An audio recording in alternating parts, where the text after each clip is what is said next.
never forgotten the murderer who destroyed her warm home. Whitey, don't be impulsive. Izu held onto Whiteby and spoke calmly. We are no match for Bagus right now, so we need a chance.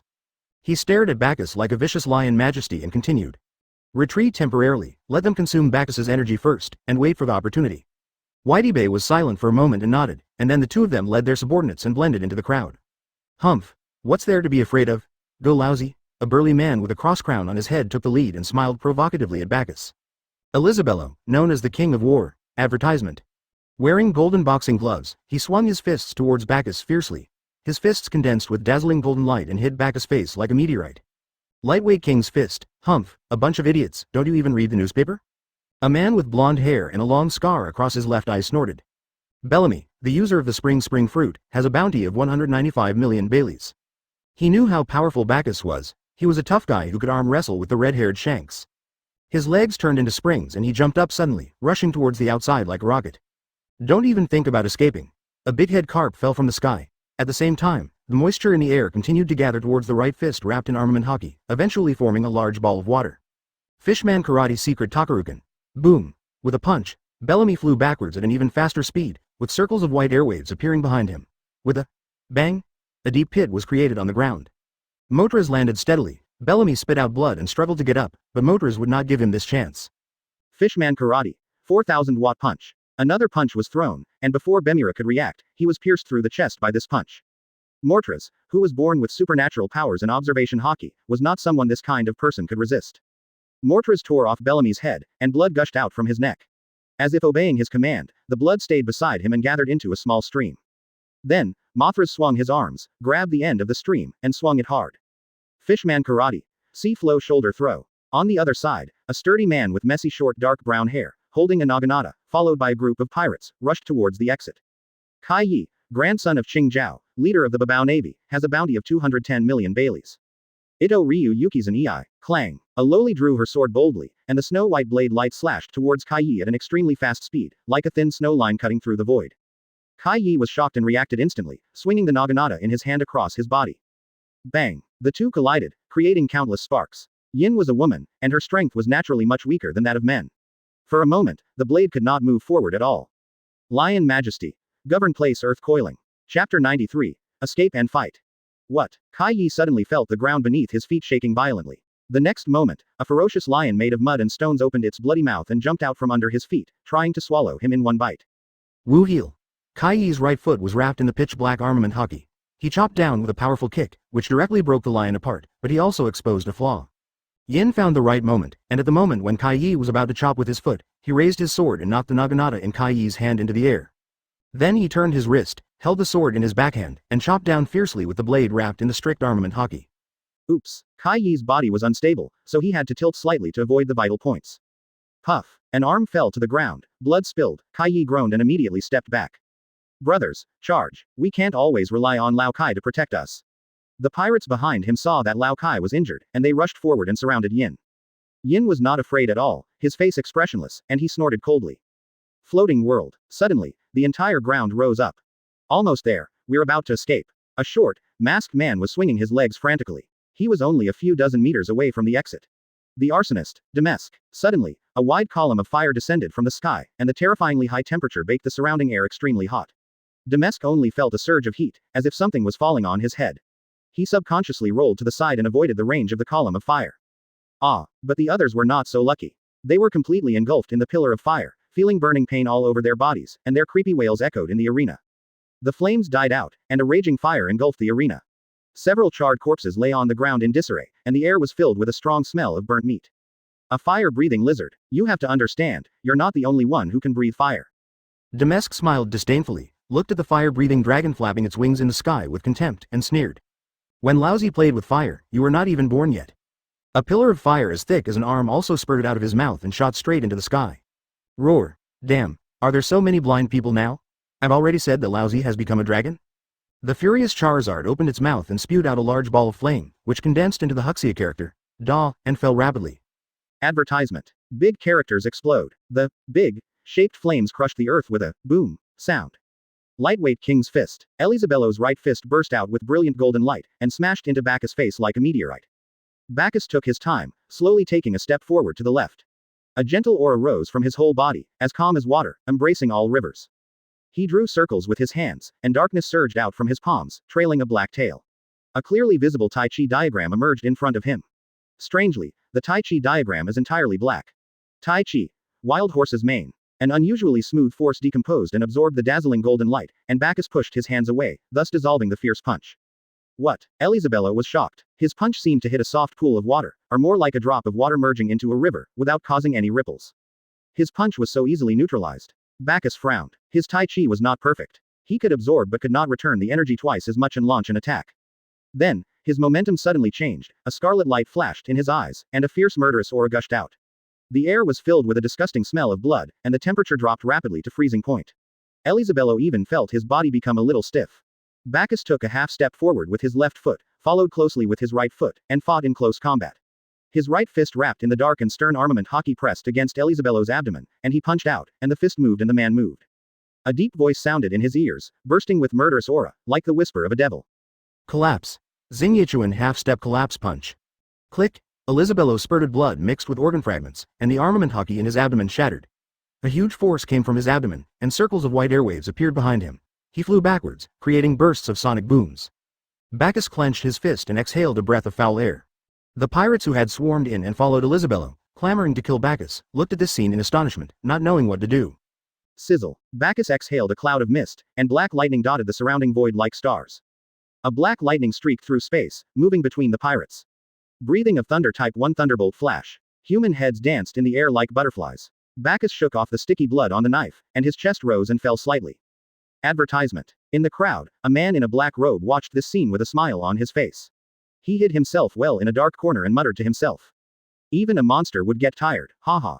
The king of hell is nothing special. A sharp voice rang out on the battlefield. Kill him. Shock fruit is on him. People are always greedy. Even if there is great danger ahead, as long as there is hope of obtaining huge wealth, they are willing to risk their lives. The pirates surrounded Bagus with greed in their eyes.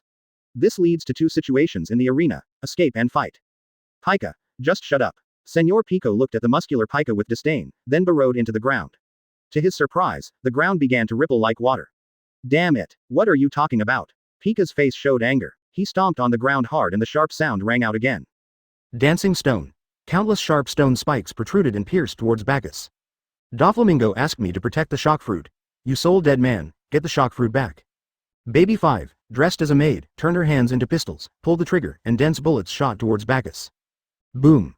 The pulse vibrated, the muscles bulged, the right foot was covered with armed color, and it stepped forward hard. Bang. Spider web-like cracks appeared on the ground and continued to spread to a radius of 10 miles, causing tsunami-like air waves that swept in all directions. Wherever the strong air wave passed, the thick stone spikes were all shattered and the bullets had long disappeared. Boom, boom, boom. The pulse points on Bagus' body were vibrating at a high frequency, and the ground was shaking, at exactly the same frequency as the vibrations of the pulse points. Suddenly, a figure flew out from under the ground in a panic. Senor Peak managed to steady himself and looked at Bagus with fear. With just one step, he dealt with their combined attack. Now, it's my turn. Chapter 94 Understand. Thunder breathing form break. Bagus spit out a cloud of mist again, and the black lightning as thick as a python roared like thunder. His face turned red, his knotted muscles bulged, his body trembled slightly, and his chest rose and fell violently. It was obvious that his breathing was running at an extremely high frequency. Bagus took a sudden step forward, followed closely by his back foot, and disappeared from the spot in a flash. Disappeared. Impossible. Where? The pupils of several people shrank and they looked around anxiously, searching for Bagus. Baby 5 turned her hands into shields and held them in front of her chest, keeping an eye on her surroundings. Suddenly, a tall shadow appeared behind her, blocking all the light. It was as if she was swallowed by darkness. Her expression was frozen, and before she could react, she felt a pain in her chest, and with a puff sound, a pitch-black fist wrapped in black lightning pierced through her chest. Bagus pulled his arm back, shook off the sticky blood in his hand, his eyes full of disgust. Boom. The pulse gate vibrated, and a pulse the size of a human head condensed in the palm of his hand, and then shot towards Senor Peak. Senor Pique quickly used the ability of the fruit to drill underground. As soon as his head entered the ground, a deafening explosion sounded, dust flew, and a pair of tattered pink baby pants floated in the air and slowly fell to the ground. Bagus' chest rose and fell violently, and he adjusted his breathing. In order to achieve a quick victory, he tried his best to stimulate his pulse and breathing techniques, and he was a little exhausted. Everyone. There was a hint of anger in the sharp voice, and Pica slapped the ground. Countless rocks wrapped around his sturdy body, and a tall rock giant was about to rise from the ground. But will Bagus really sit idly by? Bagus clenched his right hand and dragged out a long sword emitting lavender light from the void.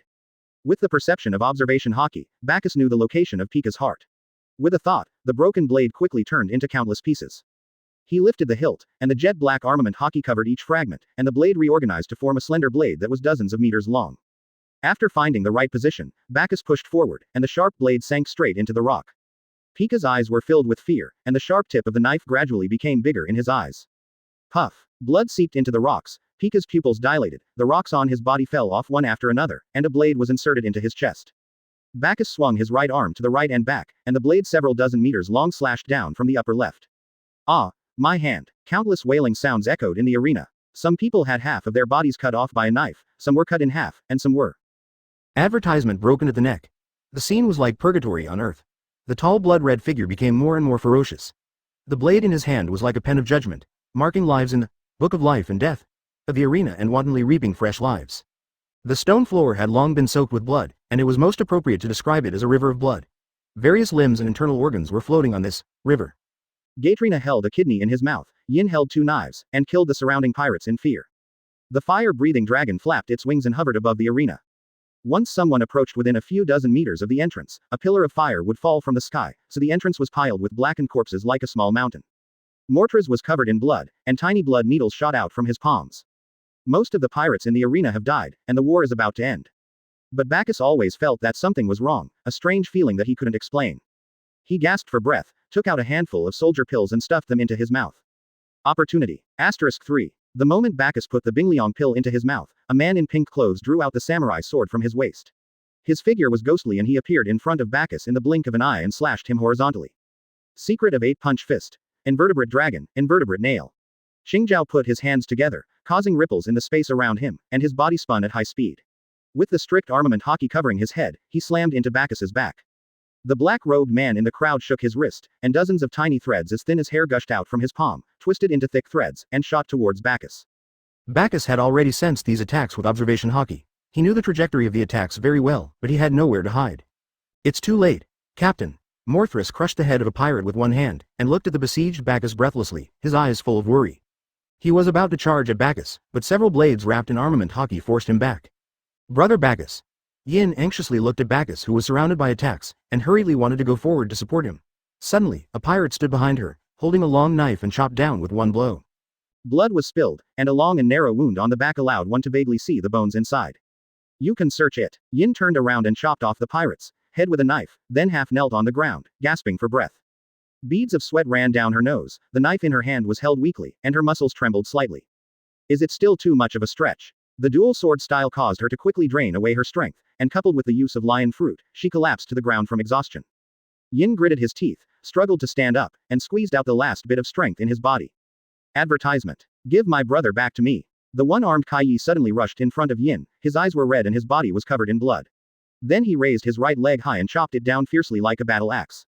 Move. Move quickly. Yin roared softly, but his body was shaking uncontrollably and he could only turn slightly to the side. A battle axe-like kick grazed her hair and struck her calf. Click. A crisp sound was heard, and the calf was visibly deformed and bent, and the ground cracked into long and narrow cracks. The severe pain made Yin unable to hold back and howl loudly, but when she saw Mothras being besieged by a group of pirates, with blood oozing from the hideous knife wounds on his body, she clenched her teeth, her throat seemed to be stuffed with cotton, and she forced the screams back into her stomach. We can't distract our companions. Tears welled up in her eyes, her lips were bleeding from biting, and a taste of rust spread in her mouth. Are you going to die? Pictures flashed across Yin's dim eyes, and he suddenly laughed. Brother Bagus, why do you have to train so hard? Because I want to create a world where I can live happily with the people who are important to me. Really? Then I'm going to train as hard as I can. Together with Big Brother Bagus, I'm going to create a world like this. Woo, I want to eat that red cube. Ah, didn't you just eat a box? Look how much fatter you've become. Forget it, forget it. There's nothing I can do. Who told you to want to eat it? Hello, my name is Mortraz, please give me your guidance. Hey, what's going on with you? Well, I don't know what you like, so I can only give you this takoyaki. It seems that you have someone very important to you. Ms. Yin, the delicious fried heart you requested is ready. Please enjoy it slowly. Hey, what I just ate wasn't the pirate's heart. Yin suddenly understood why his father did that. Why should I laugh in front of her even though I am enduring the pain of burning fire? Haha, she laughed, enduring the severe pain in the same way and laughing heartily. Chapter 95 A King. What's so funny? Kai Yi's face was ferocious and he was filled with rage. All his brothers had died at his hands. He swung the naginata with one hand and slashed horizontally at Yin's neck. Yin closed his eyes in despair, but his face was still filled with a flower-like smile. Clang. Just as the pitch-black sharp blade was about to chop off Yin's head, the next moment, a small but extremely delicate blue-black dinner knife pressed against the wide naginata blade, emitting dazzling sparks. A handsome man stood in front of her, holding a piece of liver in his mouth, and his peach blossom eyes were filled with fierce murderous intent and surprising anger. People live not just for themselves. He turned around and glanced at Yin, who was already determined to die, with a different look in his eyes. Do you think you are living just for yourself now? Don't give up hope of living so easily? Yin stared blankly at his companion in front of him, not knowing what he was thinking. With a shake of his arms, Gaitrina vented his anger wantonly. A huge force came, and the one-armed Kai Yi could not withstand it, and his body retreated repeatedly. Gaitrina disappeared like a ghost. Kai Yi opened his observation Hawkeye, but could not sense any trace of him. He looked around frantically for Gaitrina, while the dark armament Hawkeye wrapped his whole body. Suddenly, a blue-black blade light flashed, and a sharp blue-gray dinner knife was pressed against Kai Yi's throat. Rub. The armor color at the throat was broken into pieces, the sharp blue-gray blade sank into the throat, blood splattered, Kai Yi's eyes widened, and he slowly fell to the ground. Suddenly, several more pirates swung their blades and slashed at Gaitrina. A dragon roar came from the sky, and a fire-breathing dragon with blazing flames all over its body fell from the sky like a meteorite. You're right, I'm no longer living just for myself. Yin came back to her senses, smiling like a flower. She calmed her breathing, drank a bottle of recovery potion, and restored her strength as quickly as possible. As for your back, just leave it to your partner with confidence. Knife, thread, head vertebrae. Bagus first opened his palm and grabbed the sword that was piercing his chest like a lion majesty. The thousand-blade magic knife in his right hand was placed horizontally above his head to block the sharp line of the colorful Madara. Advertisement. Crack. There was a slight sound of bone cracking from behind, followed by a sharp pain. Bagus was shocked all over, and the double pain made his face twisted. Hey, that's all. Bagus suppressed the pain, forced a smile with his twisted face, and raised the corners of his mouth, revealing a defiant smile that became even more brutal. You can't kill me like this, and, Doflamingo, are you still qualified to be the king of a region? Boom. The pulses all over his body vibrated wildly, steam gushed out of his mouth and nose, thick black lightning sizzled, bright red blood flowed down his palms, and with a strong force, the samurai sword broke into two pieces. Breathing of thunder 8 extremes Taishan Cow. Bagus turned his waist suddenly and used his right elbow to hit the green pepper behind him. The green pepper groaned, and the next moment, flew backwards like a cannonball. Turn sideways, lower your shoulders, and lean against.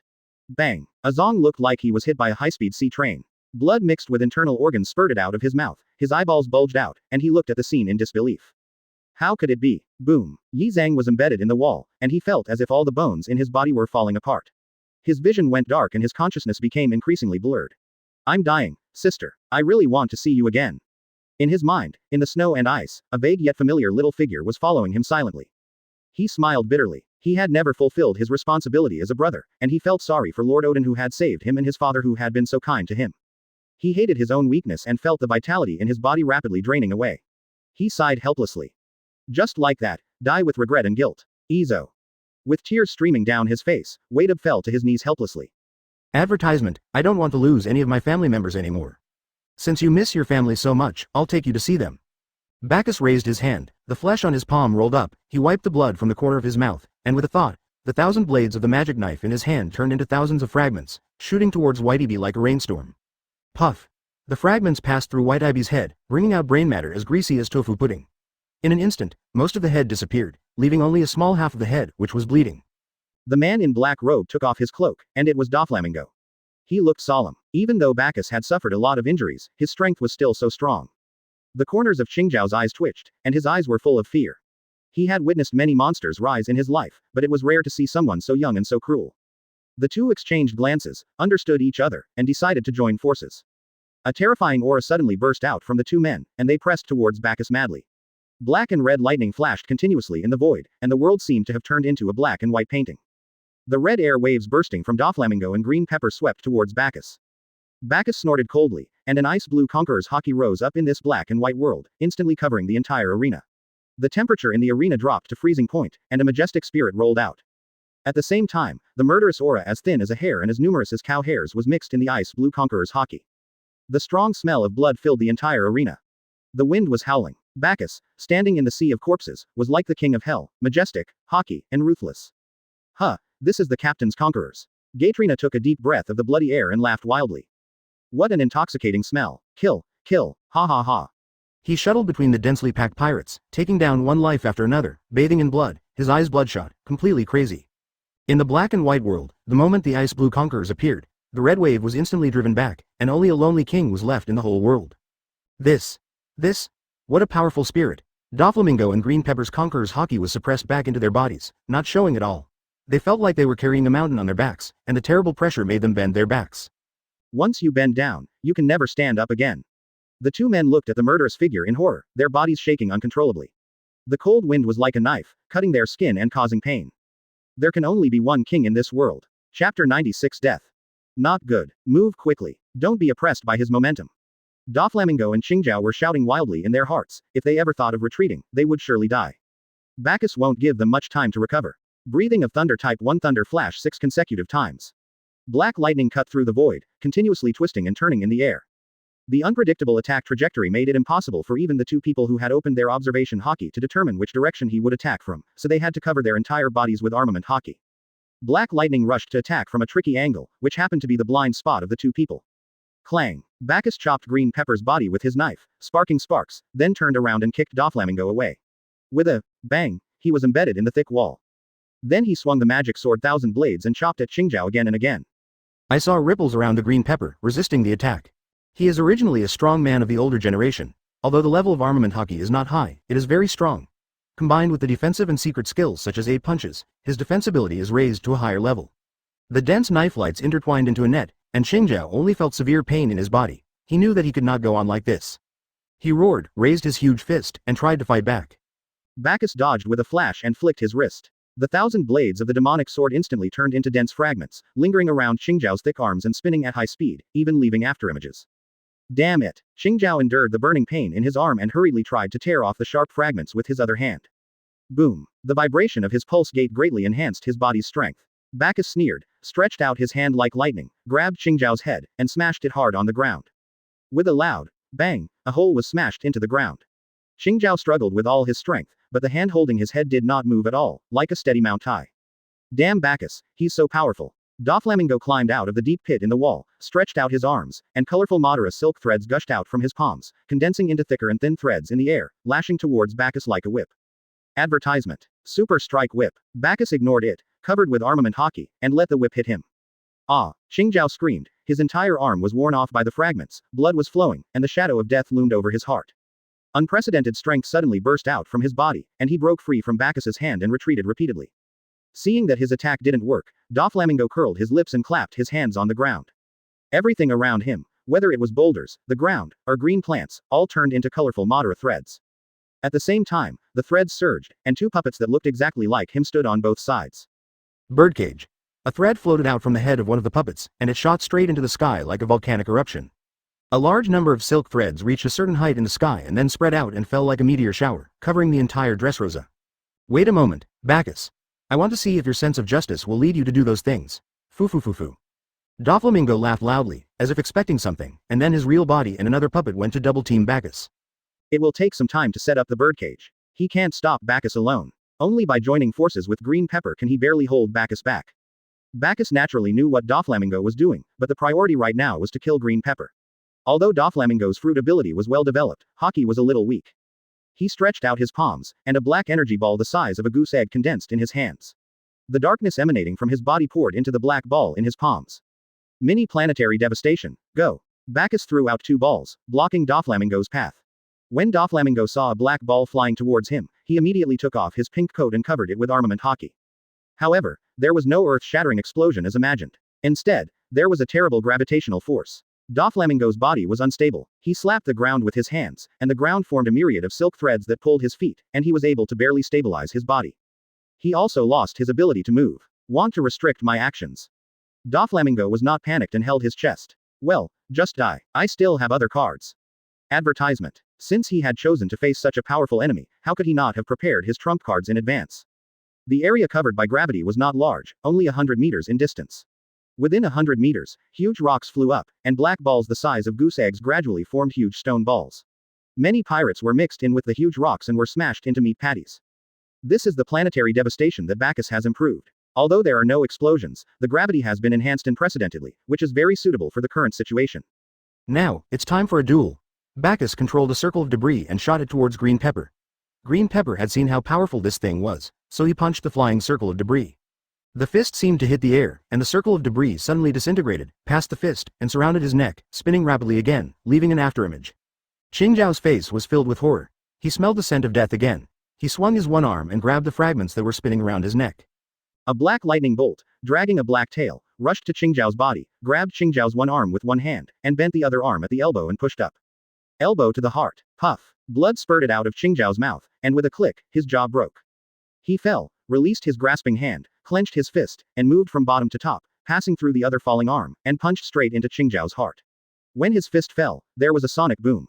Zhang Ye drilling fist. At the same time, the head of the green pepper flies high, and the smooth cut is simply amazing. The fragments reverted to the shattered blade, and the fat body fell backwards to the ground. The leader of the 10th second generation of the Babao Navy is dead. Just then, the duration of the mini-planetary devastation expired. As huge rocks fell, Doflamingo untied the silk thread wrapped around his feet, looked up at the sky, and laughed out loud. All I saw were white silk threads imprisoning Dressrosa like a birdcage. So what if I finished the birdcage, Doflamingo? Bagus walked slowly towards Doflamingo, taking deep breaths to calm his heaving chest. Do you really think you are invincible? Bagus, let me see your justice. Chapter 97. Give your heart to hope. Look, what's happening to the sky? What are these white threads? These threads are moving. The residents of Dressrosa looked at the white threads around them with puzzled expressions. A young man stood in front of the silk threads curiously, observing the dense silk threads in front of him. It seems very sharp. Suddenly, the silk thread vibrated, and looking down from the sky, the birdcage that wrapped the entire Dressrosa was shrinking violently. The young man standing in front of the silk thread stiffened and his eyes suddenly dimmed. The silk thread pierced through his body, and he was instantly cut into countless pieces. His internal organs and blood were scattered all over the ground, and he lost his life before he could fight back. Ah! Seeing the miserable state of the boy, the residents screamed in horror. Fear spread among the crowd like a plague. Everyone scrambled to get away from the silk thread and ran towards the center of the kingdom. Wherever the silk thread passed, houses, stones, trees, all objects were cut into pieces by the white silk thread as thin as a hair, leaving smooth cuts. Hey, what on earth is going on? The bustling crowd dispersed Smoker and his group like a wave. Smoker looked at the silk thread toward the birdcage in confusion. Hina, who was standing next to him, put out the lady's cigarette in her mouth, frowned, and said, "Whatever it is, if we let it go on like this, the entire Dressrosa will be destroyed. It's useless. It's too late." Violet's eyes were empty, tears streaming down his eyes. Nan whispered. "This is Minga's fruit ability, birdcage. It won't be long before the entire kingdom is destroyed. I'm sorry for dragging you into this disaster. I really can't accept this. I've already found help." Viole squatted down and sobbed softly, feeling confused, painful, and desperate. Years of accumulated negative emotions made her feel suffocated. Collapse happens in an instant. We have to try no matter what. Hina won't give up. Hina rushed towards the shrinking birdcage, like a boat going upstream, her hands turned into black fences, holding the birdcage tightly. Advertisement birdcage was still moving forward, and Hina's feet plowed a long groove in the ground. Even so, she still used all her strength to firmly block the birdcage's progress. Even if it's delayed a little bit, just a little bit. Yishao stood there, with people passing by him. He could clearly smell the breath of fear and sighed deeply. No matter where it is, sin will never disappear. Since it is the power of the fruit, then we just need to kill the user of the fruit. He smiled and turned to walk in one direction, saying, "I'm leaving this up to you guys. Please try to slow down the birdcage's contraction speed." In that case, Smoker drew out the Seastone weapon jutsu from his back and went to support Hina. However, the strength of the two was still too weak, and the speed at which the birdcage contracted remained unchanged.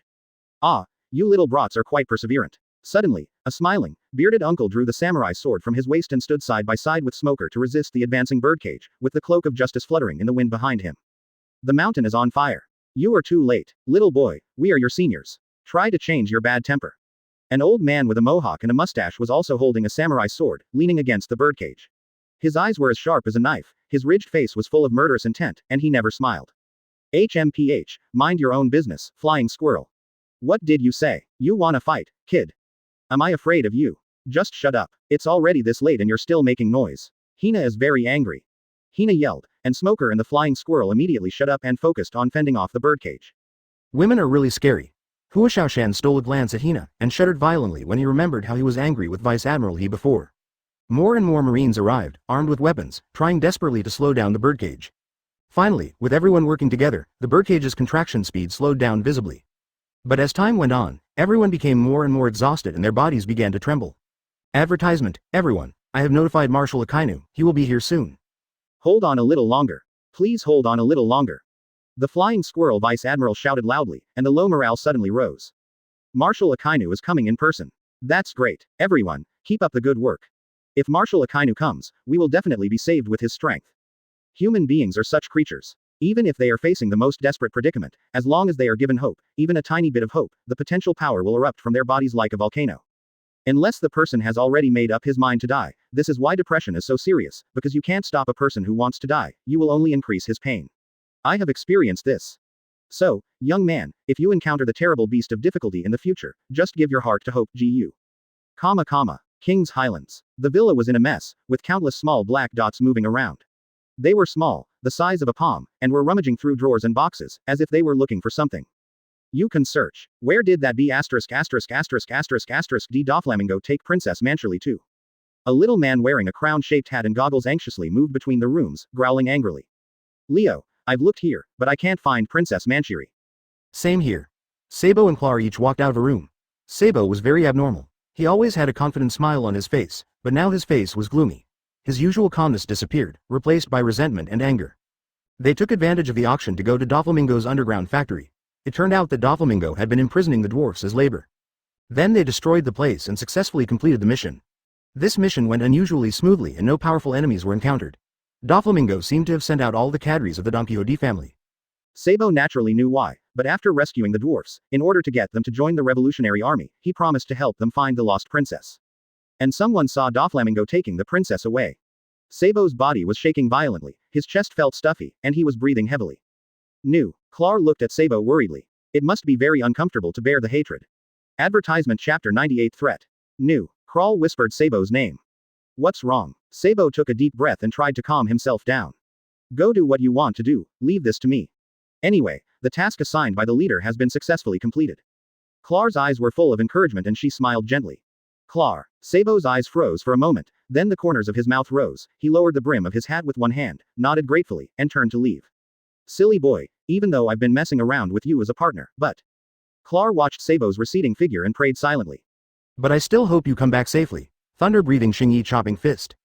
Black lightning exploded on Bagus' body. He kicked the ground with his legs, creating 2 deep pits, and shot towards Doflamingo not far away. The black lightning condensed into the shape of a vicious tiger and pounced on Doflamingo like a hungry tiger pouncing on its prey. The terrifying pressure surged towards him like an overwhelming force. 5 color strings.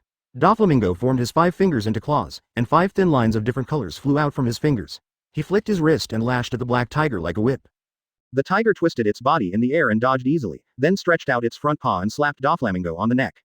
Bagus bent the 5 fingers of his right palm like a hook, with his palm facing inward, and with bursts of sonic booms, his metacarpal bones hit Doflamingo's neck quickly, accurately and fiercely, and a pleasant and crisp bone-breaking sound was heard. Puff. Doflamingo vomited blood and felt a pain in his throat. He couldn't breathe for a while, and he couldn't even scream. The huge impact force made him fly backwards. Bagus pulled him back with one hand, thrust the knife into his chest with his backhand, and then elbowed him in the chest. Advertisement. Fists, elbows, shoulders, knees. The boxing technique is powerful, and any hard part of the body can become a deadly weapon, with each move hitting the vital points. Collapse. Bagus stretched his right arm straight and punched out, hitting Doflamingo in the abdomen, pulling out the magic knife thousand blades that was stuck in his chest. The broken blade and the blood that flowed out fell into the air like strings of dark red pearls. Doflamingo was followed by circles of white air waves, which flew out like a cannonball, and with a bang, they were embedded in the hard rock wall, unable to move. Doflamingo's face was covered in bruises, his pink coat was stained dark red by blood, his face was covered in blood, his sunglasses were broken, his clothes were tattered, and there was a hideous wound on his chest and a transparent gap between the front and back. Quick, give me treatment. He growled towards his chest, his face was ferocious, blood was in his mouth, and his eyes were full of hostility like a mad beast. Whoever hits him will be made to pay the price, even at the cost of his life. A gentle breeze blew, and suddenly, an inexplicable spirit rose from Doflamingo's body. The wind seemed to stop, and surging airwaves burst out from his body. In the black and white world painting, in the arena covered by the ice blue conqueror's Hawkeye, a small touch of red was particularly conspicuous, like a flickering candle flame, growing stronger and stronger. From the moment he shot his father to death and carried his father's head up the sacred steps, he would not allow anyone to bully him, anyone. His aura grew stronger, and his spirit grew more powerful, trying his best to resist Bacchus's conqueror's Hawkeye. Flick, lick, he lowered his head, his eyes full of madness, and let out a creepy, miserable laugh. What? You don't want to? Your people are in my hands. If I die, they will die too. 2 breaths later, a part of Doflamingo's blood-red coat seemed to be wet, and the injuries on his entire body were recovering at a speed visible to the naked eye. Well, congratulations on making a smart decision. Feeling his strength recovering quickly and the power surging in his body, Doflamingo defiantly pulled his body out of the wall. The broken wall turned into thousands of colorful lines, and 2 puppets made of lines appeared beside him. Conqueror's breakthrough, but what happened to his injury? Bacchus panted, ate another handful of pills, and looked at the intact Doflamingo in surprise. This recovery speed is even more terrifying than the system's recovery potion. Advertisement. He glanced at the battlefield. There were only a few pirates left. Yin was floating in the air, his calves bent, his 2 famous swords weaving through the crowd like snakes. Mortras relied on his natural strength and perception to calmly kill the pirates. A few flashes of pitch-black knife light slashed at Charizard's body, and its flesh and blood body instantly turned into blazing flames. The knife light penetrated through, and Charizard's fist condensed and compressed the flames. It punched out, and a wide column of fire plowed a long groove in the ground, rolling up countless gravel. From time to time, Gatrina used his knife and fork to pick up the pirate's internal organs. He was very happy while killing the pirates and enjoying this sumptuous feast. "It's almost over," Bagus murmured. Although his breathing method and pulse gate gave him great killing power, his physical strength was not enough to support his high intensity and continuous combat. "My physical strength is recovering rapidly. Bagus, next, show me your justice." Whisk, whisk, whisk. Doflamingo grinned, stretched out his right hand, and led down thin silk threads from the birdcage into the kingdom. Parasite string. In the kingdom, one after another, residents walked towards the arena uncontrollably. "What's going on? I can't control my body." The residents picked up whatever weapons were nearby, whether axes or hoes. Their hair stood on end and they were terrified. "What?" Yi Xiao reached out and grabbed a strand of almost transparent silk thread on the back of his head, and his expression became more solemn. Doflamingo's fruit ability. He seemed to have sensed something. He stopped in front of the arena, opened his eyes full of whites, and talked to himself. "Rear Admiral Bagus, I want to see what choice you will make." Inside the arena. Connection successful. Doflamingo put away his index and ring fingers, raised his middle finger, thumb and pinky finger, and at the same time, the two puppets beside him rushed towards Bagus. Bagus flicked his wrist, and the 1,000 blades in his hand transformed into countless sharp fragments, covered with the pitch-black armament hockey, forming a rotating jagged circle, which set off waves of air, and in the blink of an eye, it chopped off the heads of the two puppets and the controlling threads. Bagus was about to pursue the victory, but suddenly, one by one, residents with weapons in their hands rushed out from behind Doflamingo. There were about a dozen of them, and they slowly surrounded him. Faced with these civilians, what choice will you, a former Marine Rear Admiral, make? Foo. Chapter 99. Thunder reappears. Is this what you were confident about, Doflamingo? Bagus sneered. In front of him, a villager holding a huge axe walked towards Bagus like a puppet. "I remember that the Marine newspaper once published what you said at the graduation ceremony." Doflamingo waved his fingers, controlling a dozen residents to stagger towards Bagus, and smiled disdainfully. "What about using any means to kill pirates? What about being unable to tolerate Marines oppressing the people? What about showing you what is called justice?" Doflamingo suddenly stopped smiling and his eyes turned cold. "Stop talking such high-sounding words. Have you seen the darkness of the world? Have you seen the ugliness of people? He's just a little kid who hasn't even grown all his hair yet, and it's really disgusting to see him talking about justice all the time." And now, Doflamingo smiled playfully again, moody. "Want to see the ugliness of human nature?" Doflamingo suddenly took back the parasite string, and the residents immediately scattered and ran for their lives after finding that they could move freely. "Don't run away." Doflamingo waved his hand and pulled out the silk thread in his hand, directly cutting a man in half. "My lord, please let us go." All the residents knelt on the ground and begged with tears. "If you want to live, you can kill the man in front of you." Doflamingo pointed a finger at Bagus, the corners of his mouth raised. "Yes, I'm sorry, little brother, in order to survive." A dozen residents surrounded Bagus with weapons in hand. Some had guilty looks on their faces, while others looked at Bagus with resentment. If it weren't for the man in front of them, perhaps they wouldn't be in this situation, facing the threat of death. A resident held an iron axe and chopped Bagus' head hard. The guilt in his eyes disappeared. For him, this was the only way to survive. Bagus leaned slightly to the side, and the iron axe fell along his body, hitting the ground, leaving a hole of moderate size. It was clear that he really wanted to kill Bagus. Advertisement: "You really don't understand my justice, Doflamingo. Do you really think I won't kill these civilians? Also, have you ever seen me in my prime?" Clang. A plain black knife light flashed in the void, and the resident holding the iron axe had a ferocious look on his face, with a thin line of blood appearing on his neck. The breeze blew the hair, the head slipped off, and blood gushed out. "No one can stop me." Bagus leaned forward, stepped forward with his front feet, stretched out his hind legs, and exhaled a large cloud of mist that lingered around his body. "I have long been determined to end this by sacrificing everything, if I don't even have this determination." Boom. The light blue circular pulse gate vibrated wildly, causing faint ripples all around and a terrifying pressure rising up. "What's the end of the era?" Bagus closed his eyes, and the surging airwaves erupted like a volcano, and the violent hurricane knocked the residents to the ground. Although this move has serious side effects and there are other enemies, but... Boom. The deafening sound of pulse vibrations resounded throughout the world. A black beam of light shot up from Bagus' body and went straight into the sky. The residents lying on the ground were bleeding from all 7 orifices, covering their heads, and wailing helplessly for mercy. In a moment, the weather changed rapidly, dark clouds covered the sky, and the light was gradually swallowed by the darkness, becoming extremely dim. The black beam of light pierced the sky like a sharp sword. The dark clouds in the sky rolled upward around the black beam of light, forming a bottomless abyss. Boom. Thunderous. The roaring thunder was accompanied by crackling lightning, flashing bright blue light, illuminating the abyss. Is this the captain's strength?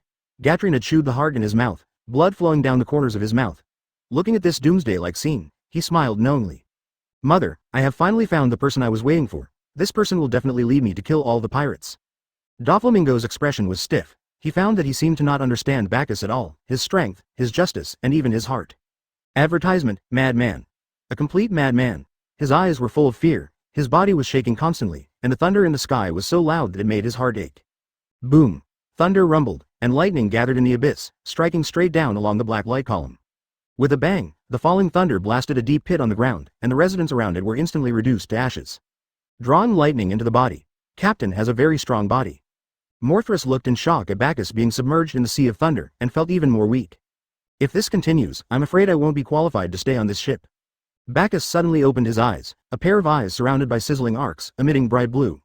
His entire body was wrapped in blue thunder, and rolling darkness continued to emerge from the surface of his body. The ground beneath his feet broke into pieces, with gravel flying everywhere.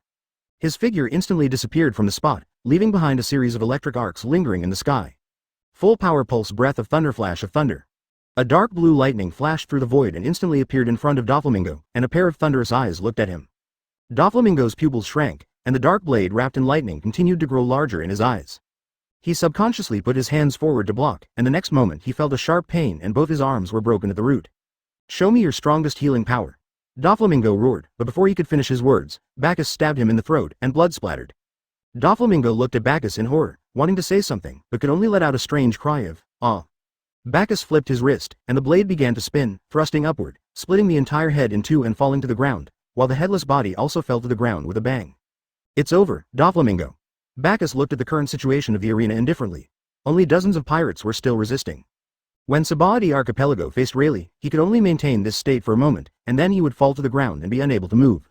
Now his physical fitness has reached the limit of human beings, and the pressure of maintaining this state has been greatly reduced. He estimated that he could now maintain this state for a quarter of an hour, and the aftereffects would be greatly reduced. Another tough guy is here, but I don't have time to play with you now.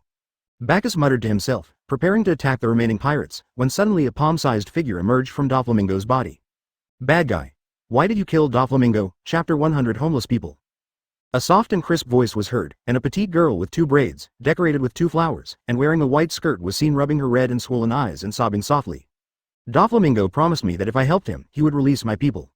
But now Doflamingo is dead. He said that if he died, my people would die too. I. Drops of crystal tears flowed down her cheeks, and the little girl cried in grievance. Bagus gave a look of astonishment. No wonder Doflamingo was able to stand up after receiving a set of Xingyichuan from him. It seems that he took advantage of this girl. The princess of the dwarf tribe, Mancheri, has the ability of the healing fruit. Oh, so what you mean is, if I don't kill Doflamingo, I will continue to be his slave and never be free? Besides, you are not so naive to think that if you help him, he will really let your people go, right? Mancheri wiped her tears and spoke intermittently. But, see, that's what he said. Hearing this, Bagus shook his head helplessly. The dwarfs were innocent and kind by nature, and would easily believe human lies without considering the pros and cons. As long as the dwarfs are still useful, Doflamingo will not let them leave. Then I'll tell you that I have the ability to resurrect your people. Do you believe me? Bagus said casually, grinning sarcastically. Really, really? Mancheri quickly wiped away her tears and looked up at Bagus expectantly. Bagus was stunned. Couldn't this guy understand irony and sarcasm? You're kidding. How can there be such a power as resurrection in this world? The dead cannot be resurrected. He couldn't even resurrect the person he thought about day and night, so how could he help resurrect others? Mancheri's bright eyes dimmed again. She didn't mean to blame Bagus, she was just a little emotional. Anyone would collapse when the hope that was once within reach was shattered. But even so, she was kind-hearted and couldn't bear to hate anyone. Bagus sighed when he saw that she had no intention of hating the pirates. She was unfit to be on her own ship. Without resentment as motivation, it would be difficult to persist on this path. Mancheri sat helplessly on the ground, buried her head in her arms, and cried softly. Then where should I go now? Without my family, there's no point in going home. Bagus was in a trance, his mind echoing with the words spoken to him by an old man with short purple hair. You must be in pain after losing everything. It's okay. The old man and the marine will bear it with you. Advertisement. He laughed guiltily and said with a headache. Damn old man, I've already told you that she's no longer fit to be on my ship. However, the figure of the purple-haired old man was always in his mind and could not be shaken off. Oh, what a stubborn old man, he sighed again and said to Man lowly. How about getting on my boat? Mancheri raised her head carefully and looked at Bagus with tearful eyes. Okay, I have nowhere to go now. Oh, sure. Bagus squatted down, held out his hand to Mancheri, inviting her. Come on, the ship is in need of a ship's doctor, you can take on the role. Man Shirley hesitated for a moment. Her intuition told her that the man in front of her was worthy of her trust, and he had just taken the initiative to admit the lie, which made her let down her guard a little. Then she no longer hesitated. Holding up the hem of her skirt, she stood up and walked towards Bacchus's large hand. My name is Man Shirley, please give me your guidance in the future. Ah, Bacchus, I'm the captain of this ship. Pirates? No, our goal is to kill all the pirates and subvert the world. Only kill pirates? Anyone who stands in the way will be killed. There was some struggle in Man Shirley's eyes. She had never killed anyone before. Bagus seemed to see through her thoughts and said with a straight face. Don't worry, just stay on board and do your job as a ship doctor. I don't keep idle people on my ship. If you slack off, I'll kick you off the boat. Man Shirley stepped back in fear, only then did she realize that the man in front of her was a murderous man who killed people without blinking an eye. Bacchus put her in his pocket. Was it really old man Zephyr who persuaded her to take in this homeless man? No, it's probably because of his guilt. Once upon a time, there was an old man who also took in the homeless in this way. However, he destroyed his own home with his own hands, disappointing the old man. Is this a compensation? I guess so. Outside the arena, Yi Xiao wiped the cold sweat from his forehead. I didn't expect Bacchus to be so strong. His face was serious and his eyes were full of fear. Advertisement. A man with such power makes this horrible choice. He looked up at the blue sky, and as Doflamingo died, the birdcage dissipated. One moment the sky was covered with dark clouds, lightning and thunder, and the next second the sky was back to normal. It's really scary. The sky is indeed clearer after being baptized by thunder, but... At that moment when the dark clouds dissipated and the sky became clearer and purer, he suddenly felt that Bacchus's approach was right. But innocent civilians should not be sacrificed. Such a madman is too scary, but now is an opportunity. Yi Xiao could sense with his observation Hawkeye that Bacchus was now very weak. So he walked into the arena. At this moment, the arena was in a dilapidated state, with cracks all over the walls and it was crumbling. Inside the arena, corpses were strewn all over the ground, blood flowed like a river, broken human bodies and limbs were everywhere, and dark red blood soaked the stone floor. There were potholes of all sizes everywhere, filled with sticky blood. Some of the smaller potholes even had blood overflowing. A disgusting smell of blood hit him in the face, and his brows furrowed as he smiled. He didn't expect the battle to be so brutal. Even among pirates, there are a lot of good people, right? Are you here, you little b*************** D who's been peeking? Bacchus' hands were covered in blood, and he looked coldly at the entrance with a smile. Future Fujitora, kindness and justice. Yin was floating in the air, covered in blood. Mortraz was panting, his arms shaking uncontrollably. He had reached his limit. Gatrina was exhausted and clenched the knife in his hand. The blue-black Hawkeye had disappeared. The flame on the Charizard's tail was slightly jumping, and it was in poor condition. Now they are facing such a powerful enemy and are in a desperate situation. Rear Admiral Bagus, who is extremely aggressive and is dedicated to killing all pirates. Countless innocent people have been implicated. You must be in a very bad state now. He smiled, opened his eyes full of whites, and drew his sword. I want to kill you here, is that okay with you? There are fewer and fewer people. Recently, there have been a lot of criticisms, saying that the writing is bad, messy, and the combat effectiveness has collapsed. Some people say that henna is a tool to sell misery.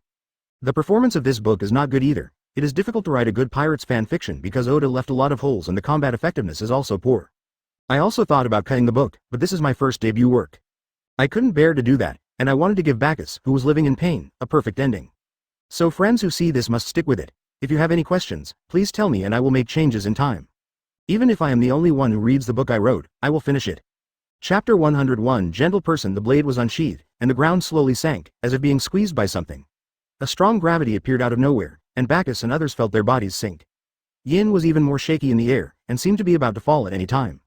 As expected of the future admiral, the user of the gravity fruit. Bacchus straightened his back. This level of gravity had no effect on him. Want to kill me? But I don't have time to play with you. Boom. The meridians vibrated, and a black ball of energy condensed in Bacchus' palm. A steady stream of energy flowed into it, causing the sphere to expand rapidly. How about it? Do you want to make a bet? Bacchus said with a teasing smile. Let's bet. Can you kill me in an instant? If not, I will let the entire Dressrosa be buried with me. If you can give it a try.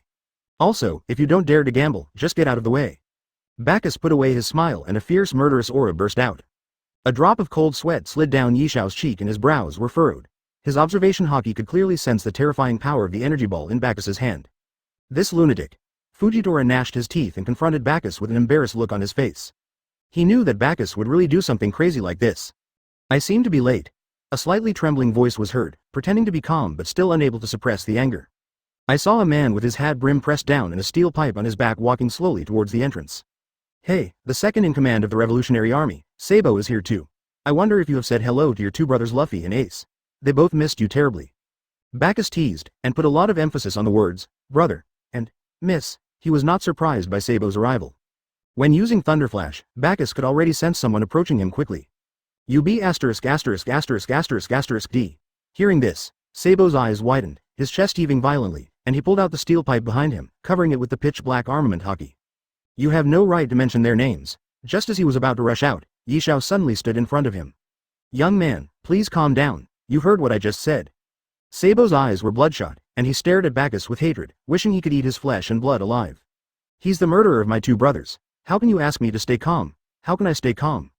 Advertisement, they are my only relatives in this world. If it were you, would you be able to calm down? Sabo growled these words hoarsely, determined to move forward. In this case, I can only stop you. Are you sure you can kill him in an instant? Don't bet the entire kingdom. Ye Xiao stood in front of Sabo and tried to persuade him. Think about it carefully, Mr. Sabo.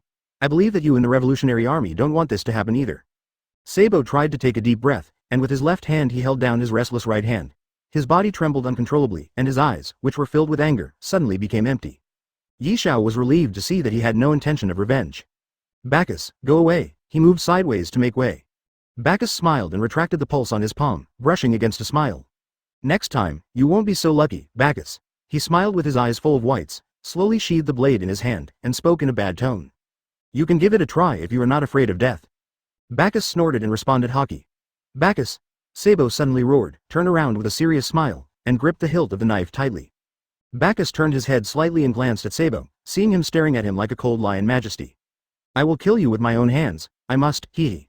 Bagus ignored it, and the group left the arena smoothly.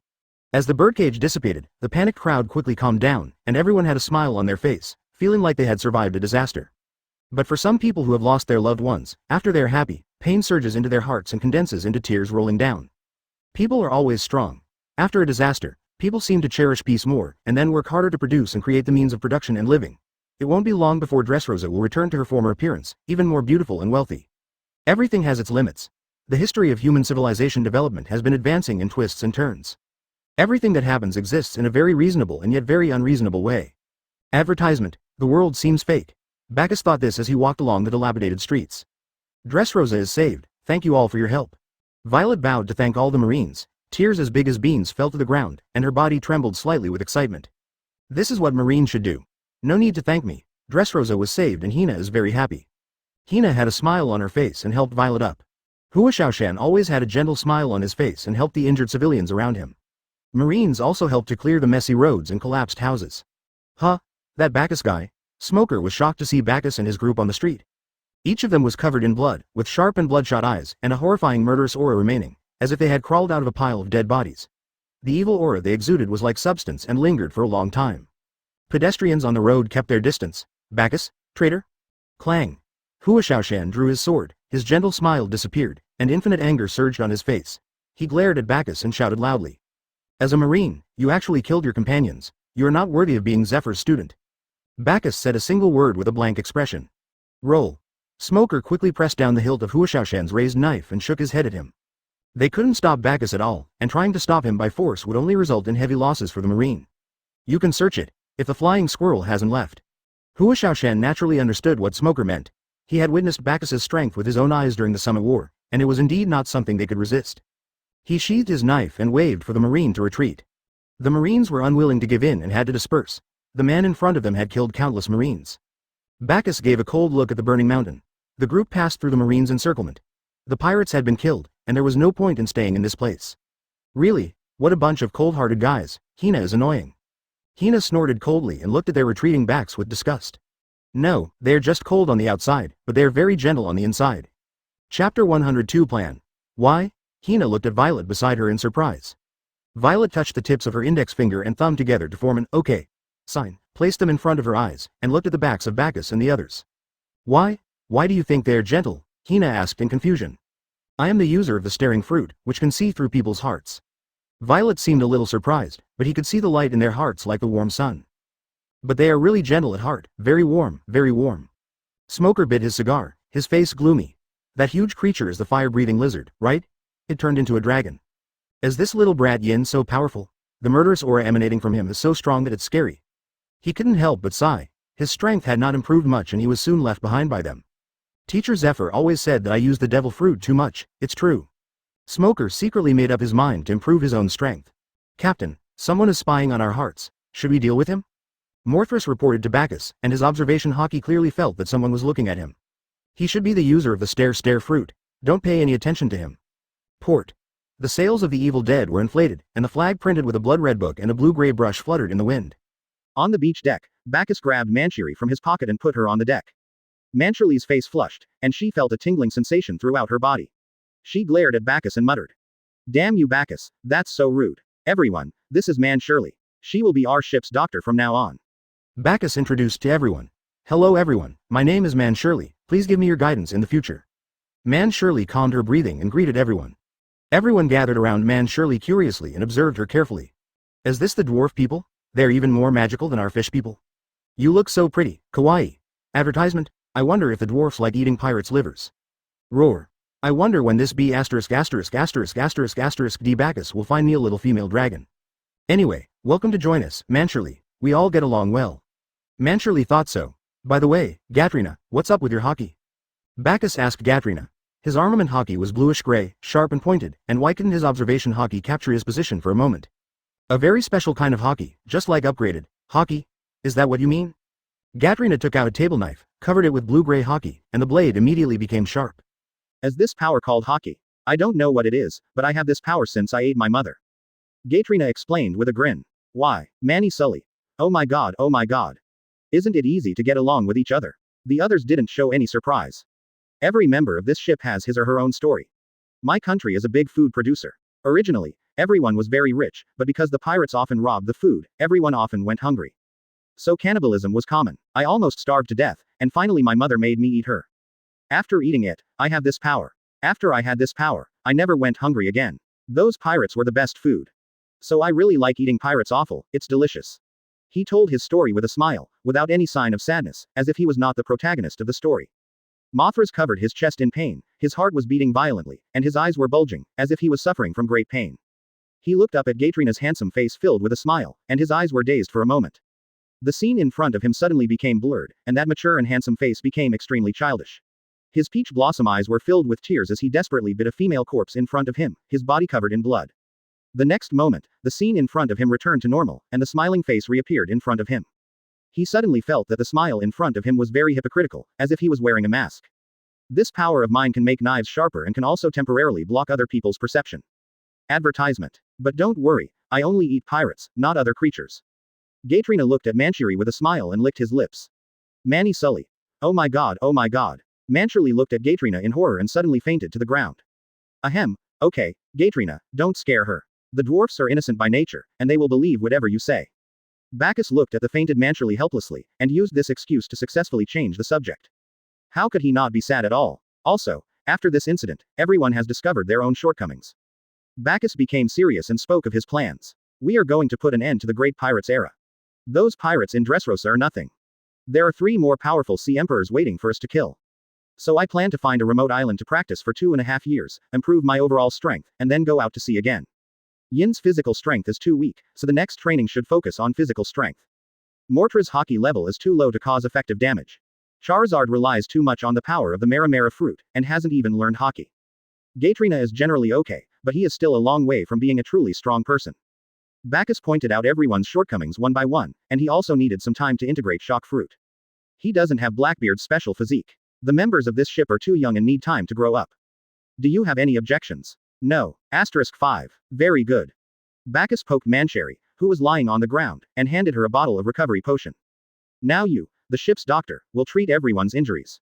Manchuri sat up angrily, and suddenly saw a bottle of green potion placed in front of her. She was instantly attracted by the scent of the potion.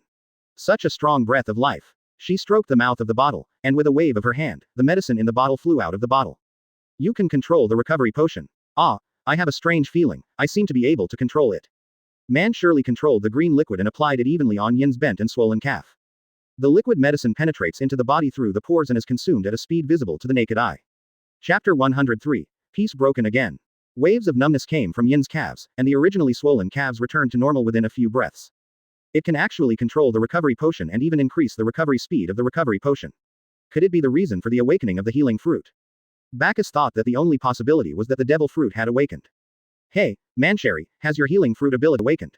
Mancherly looked at Bagus in confusion, as if she didn't understand what awakening meant.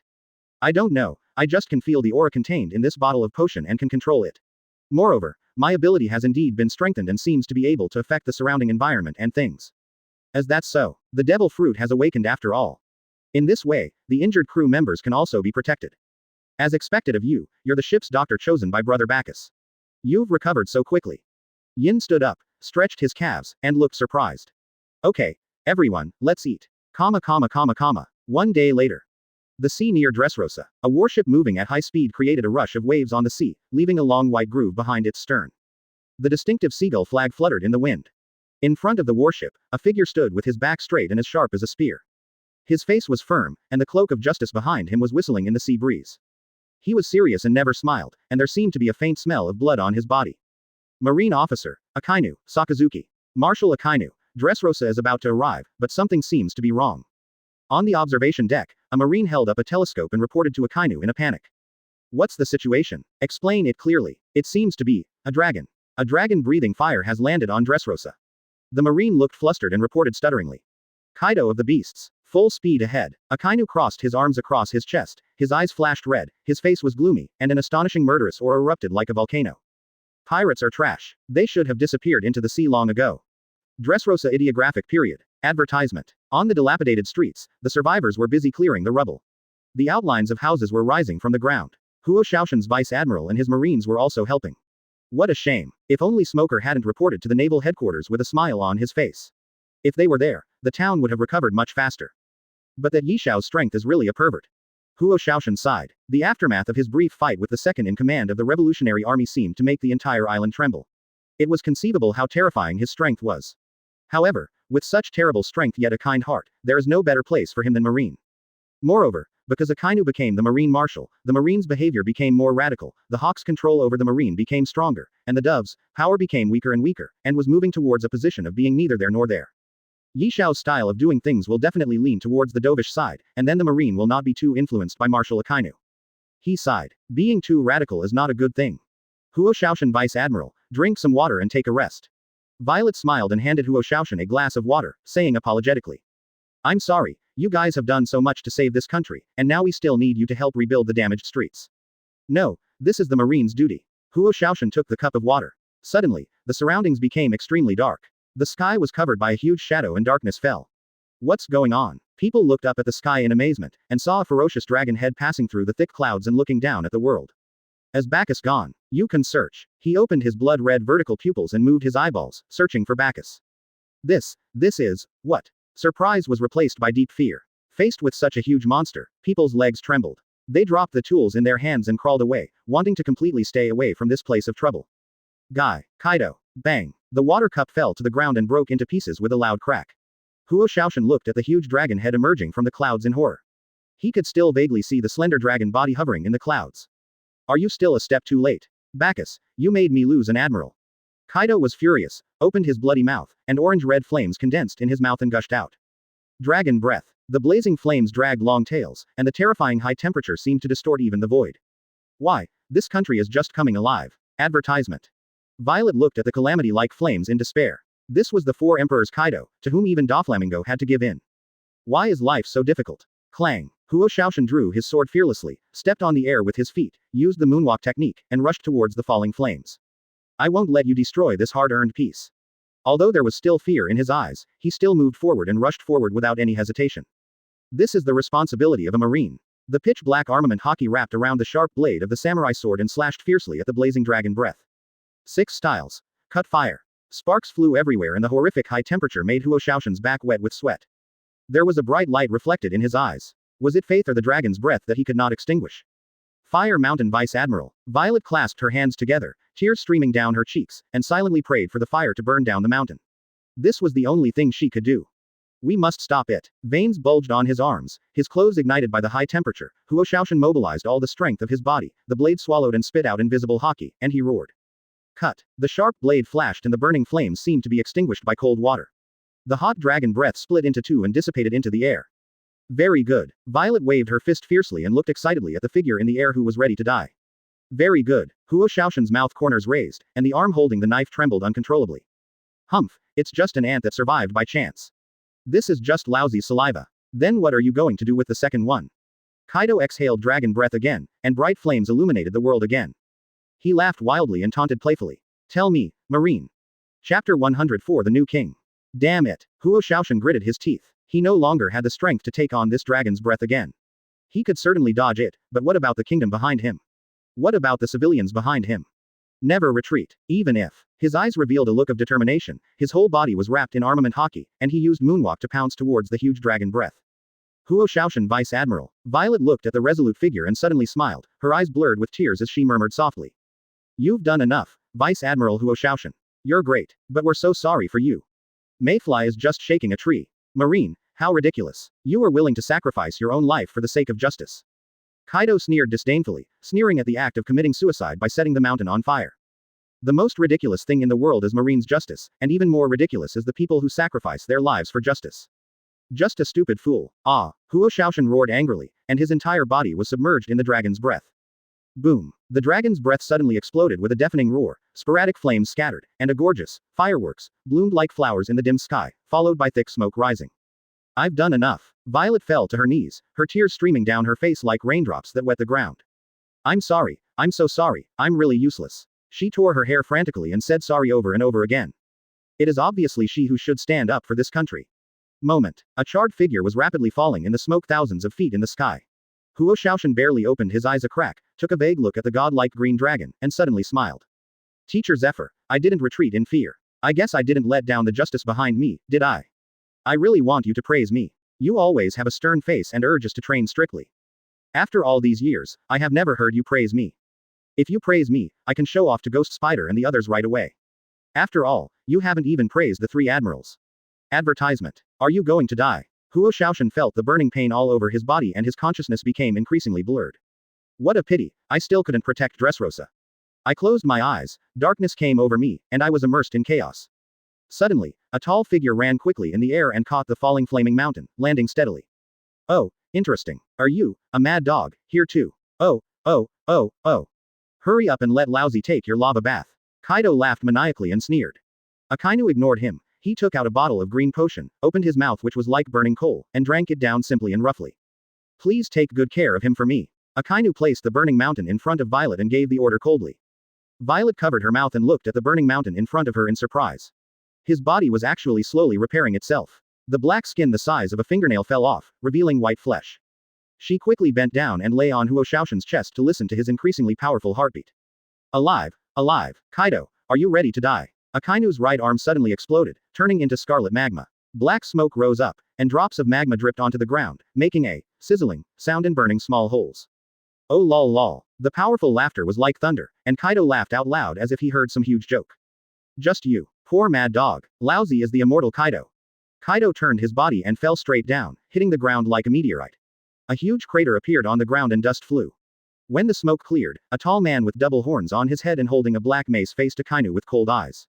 Green dragon scales covered his bulging and knotted muscles, and he was dragging a thick dragon tail. His messy black hair was scattered, and the scar on his chest was shocking. He had a ferocious face, like an ancient demon. Since Bacchus's brat was once a marine, let you marines pay off part of the debt first. Red light danced in Kaido's blood-red vertical pupils, and a vigorous and wild spirit swept in all directions, like a raging wind, his messy black hair flying in the air, and he smiled provocatively at Akainu. The terrifying aura engulfed Akainu like a wave. Years of accumulation made Kaido's conqueror's haki extremely skillful. But, it's just skill. What a weak conqueror's haki. Advertisement. Akainu smiled disdainfully. What did you say? Kaido was furious. It's just conqueror's haki, who doesn't have it? There was also a bright red light flashing in Akainu's eagle-like eyes. The surging conqueror's haki rose from Akainu's body and rushed towards Kaido like an overwhelming force. The two conquerors' haki fought like two ferocious beasts, and the invisible air waves created ripples in the void. Confrontation. Kaido looked grim. He didn't expect Akainu to have also awakened conqueror's haki, and the aura he exuded far surpassed his own. If it weren't for his proficiency in controlling conqueror's haki, he might have lost this first battle. Akainu raised the corner of his mouth and looked at Kaido mockingly. Kaido's eyes widened and he growled through gritted teeth. Stop joking. You be ******************. Marine is just a lackey of the world government. How could he possess such a terrifying haki? Thundering 8 trigrams. The Conqueror's Haki around Kaido were like snakes wrapped around the black mace, with their knotted muscles bulging and smashing towards Akainu with bursts of sonic booms. Akainu didn't dodge or evade. Instead, he grinned fiercely, compressed the rolling magma in his right arm to a point, and punched Kaido in the chest. Dark Hound. Is this kid crazy? Seeing that Akainu had no intention of avoiding it, Kaido gritted his teeth and prepared to take the fierce punch. Lousy is the immortal Kaido of the beasts. He will never lose to a mad dog like you. Both sides were determined to fight hard. The mace wrapped with Conqueror's Haki fell on Akainu's waist. The magma condensed at one point penetrated Kaido's abdomen and burned the sky behind Kaido red. Puff. Kaido was vomiting blood, and there was a charred hole in his abdomen as thick as an arm. Akainu was bleeding profusely, mixed with pieces of his internal organs, and looked extremely miserable. Hey, ahem, hee. Akainu coughed violently a few times, spurted out a few mouthfuls of blood, and forced a smile. Kaido, how are you? Advertisement Chapter 105, Magma and Dragon. Kesso, are you crazy? Kaido's eyelids twitched violently. This style of fighting, where one kills 1,000 enemies but loses 800 of one's own, is simply horrifying. Akainu pulled his arm out of Kaido's abdomen, leaving a trail of blood. His madness made people feel uneasy and gave them an infinite chill. Even a mad dog can bite people to death. Dog bites Red Lotus. Akainu's arm suddenly exploded, spurting out countless hot magma, condensing into a hideous, savage magma mad dog, and pounced straight towards Kaido. Don't underestimate me. Kaido's face was distorted. He could ascend to the throne of 4 emperors not only because of his great strength, but also because he dared to fight to the death. Clang. The black and red lightning coiled around the mace Bahiajai like a winding snake, and let out a low roar. Roaring thunder 8 trigrams. A stick was swung out like a meteorite, instantly smashing the magma mad dog to the ground. Scattered magma like fire spots scattered in all directions, and a lot of magma splashed onto Kaido's blue dragon scales, making a sizzling sound. The lightning-fast mace pierced through the lava and, with a roar like thunder, smashed hard on Akainu's head. Akainu covered his right arm with armament Haki and took the blow, but the mace did not hit Akainu's arm directly. Strike from a distance. Feeling the huge force coming from above his head, the ground beneath Akainu's feet cracked like a spider web, with cracks spreading one after another. Crunch. The arm bones made a teeth-grinding sound and severe pain came, but Akainu remained calm and looked stern, as if he had everything under control. Kaido was furious, his expression becoming increasingly brutal. Don't look like you have everything under control. Who do you think you are? Kaido turned Bahiajai and swept it across, blasting Akainu away, crashing through more than a dozen buildings before stopping. Kaido was panting heavily and looked very miserable. The green dragon scales were burned black by the magma and curled up. There was a charred hole as thick as an arm on his abdomen. He spat out a mouthful of blood and phlegm, with the corners of his mouth slightly raised. Advertisement. With his pervert recovery ability, the bloody hole in his abdomen had stopped bleeding long ago. What can you compare with me, mad dog? Hold it. Kaido laughed wildly. It's not over yet. Akainu wiped the blood from the corner of his mouth and slowly stood up from the ruins. His eyes were still as sharp as a sword.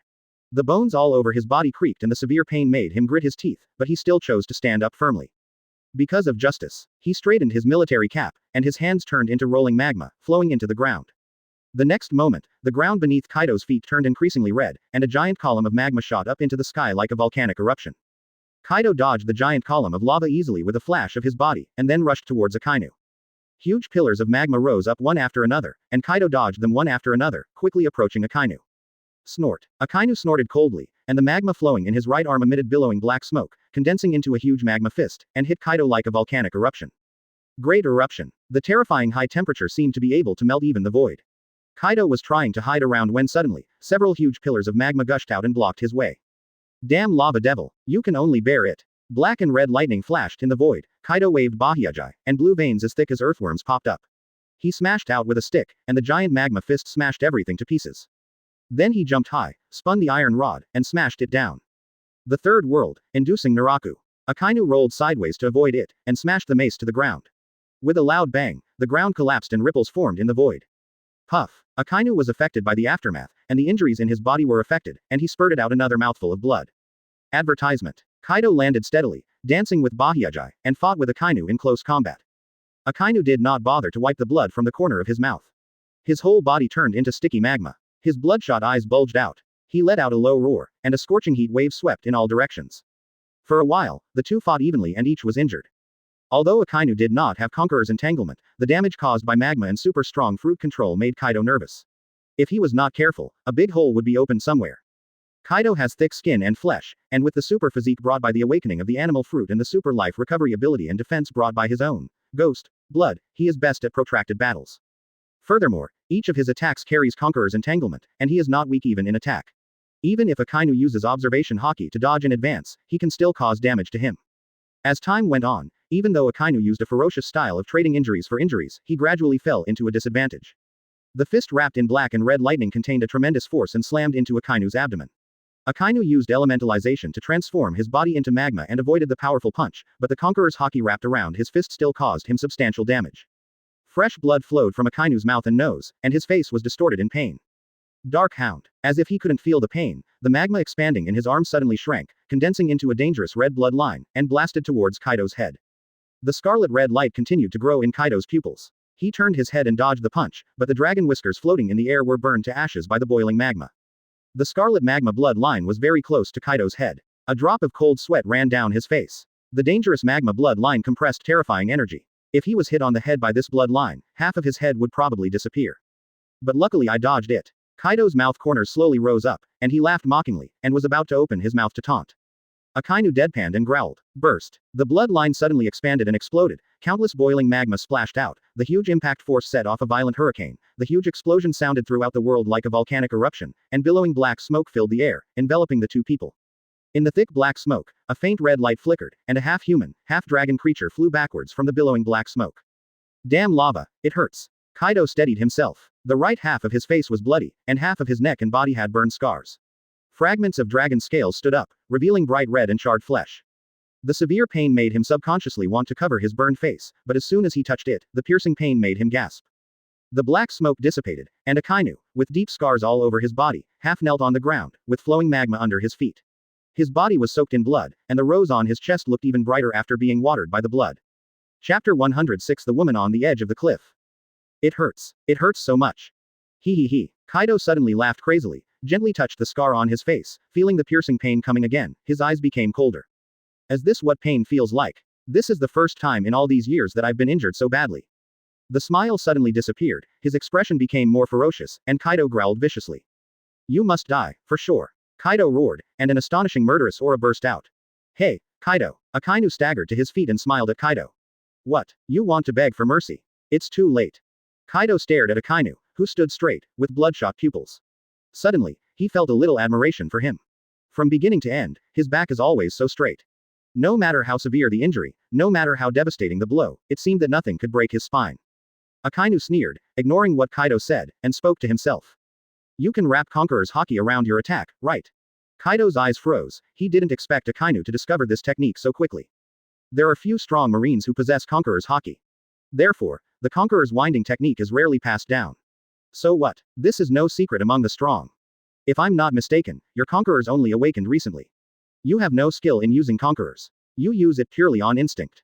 So, there's no way you can beat me. Sizzle. Bahiajai, mixed with black and red lightning, smashed down towards Akainu like a hot knife through butter. For some reason, Akainu closed his eyes and simply used his arms to support his head, taking the blow without dodging or avoiding, and carefully feeling the Conqueror's Haki wrapped around Bahiajai. Experience Conqueror's winding technique in the most intuitive way. UB************************************************************************************************************************************************************************************************************************************************** He naturally saw what Akainu wanted to do. Advertisement. Do you think Conqueror's entanglement technique is so easy to learn? He sneered. If people were so studious, there would be more than 4 emperors on the sea. Humph, Conqueror's entanglement is nothing more than this. Akainu suddenly opened his eyes that were flashing scarlet light, flickering black and red arcs of electricity wrapped around his arms, gusts of strong wind, and invisible air waves burst out between him. What? The sky was covered with thick, dark clouds. A wide crack appeared in the sky, and the dark clouds rolled up. The sky cracked. An unknown sea area. Captain, we have reached the edge of the new world. There is a small island ahead. Do you want to go to that island? Morphras climbed up to the lookout and reported to Bagus. Really? Then let's go to that island. Charizard, full speed ahead. At the stern, the fire-breathing dragon was spewing flames vigorously, and a flame spurted out from the metal duct under the ship. The Cerberus moved forward rapidly, splashing countless white waves. After docking, Yin used the power of his fruit to make the phantom float in the air, and everyone boarded the island. The whole island is roughly in the shape of the letter D, with a straight cliff on one side and a U-shaped beach on the other. There are mostly tall trees on the island, and the climate is relatively humid and hot. The place where Bagus and his group chose to land was the corner of the U-shaped beach, close to the towering cliffs. Everyone was observing the surrounding environment. Suddenly, Yin poked Bagus and pointed in the direction of the cliff. Brother Bagus, look, there's a man on the cliff. I saw a woman in coarse linen clothes sitting on the edge of the cliff, staring into the distance with a dull look and a silly look. Her long yellow hair covered her cheeks, making it impossible to see her appearance. She didn't move for a long time. Strange woman, but if there are people, there should be a village nearby. Bagus ignored the strange woman, as the food on the ship needed to be replenished. The crowd walked towards the depths of the island and as expected, they found a fairly large village. Bagus exchanged a lot of pele for food, and after exchanging a lot of food, he left the village. Looks like they have a lot of Baileys, boss. If we rob them, we can go out and be pirates. A mean-looking, thin man said to a big, ferocious-looking man next to him. Follow them secretly and catch them all in one fell swoop. The tall man said as he cautiously followed Bagus and his group, intending to rob them of their money.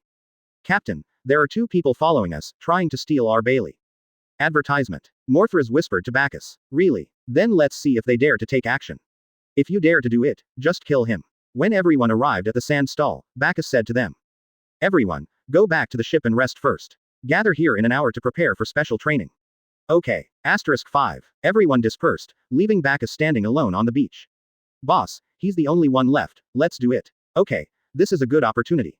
The 2 men each took out a knife and crept towards Bagus.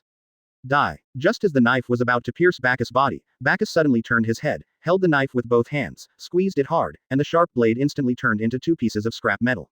What? The 2 men looked at this scene in astonishment. The thin man immediately realized the powerful strength of the man in front of him. He fell to his knees with a plop, crying and begging for mercy. Brother, spare my life. I just want to make a living. Please let me go. Seeing that Bagus didn't react at all, he looked panicked and quickly pointed at the tall man. Him. It's him. He came up with this idea, saying that if he robs you, he can go out to sea as a pirate. You. The tall man was shocked and angry, his face flushed, and he was speechless for a moment. Oh, you wanna be a pirate? Then I can't let you go. If you kill someone, you must be prepared to be killed. Bagus stretched out his index finger, and the surrounding water vapor gathered at the fingertips, condensing into a tiny water needle. It aimed at the 2 men's heads and shot out violently. In the blink of an eye, 2 tiny blood holes appeared on the heads of the 2 men, their pupils were dilated, and there was no sign of life at all. The air was filled with a strong smell of blood, the breeze was rippling, and inky darkness appeared on Bacchus's palms as he tried to dispose of the 2 men. Otherwise, it will greatly affect the special training environment. Suddenly, the figure on the edge of the cliff turned her head with a creaking sound, and her black hair fell like a waterfall, covering her face. Her excited eyes could be vaguely seen, and the corners of her mouth slowly rose.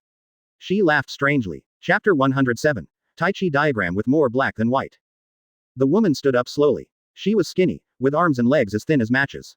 Her long yellow hair was clumped together because it had not been washed for a long time, and her green eyes could be vaguely seen. The sea breeze blew, and she walked towards Bagus with a hunched body, staggering. Her thin figure seemed so thin that even a slight breeze could blow her to the ground.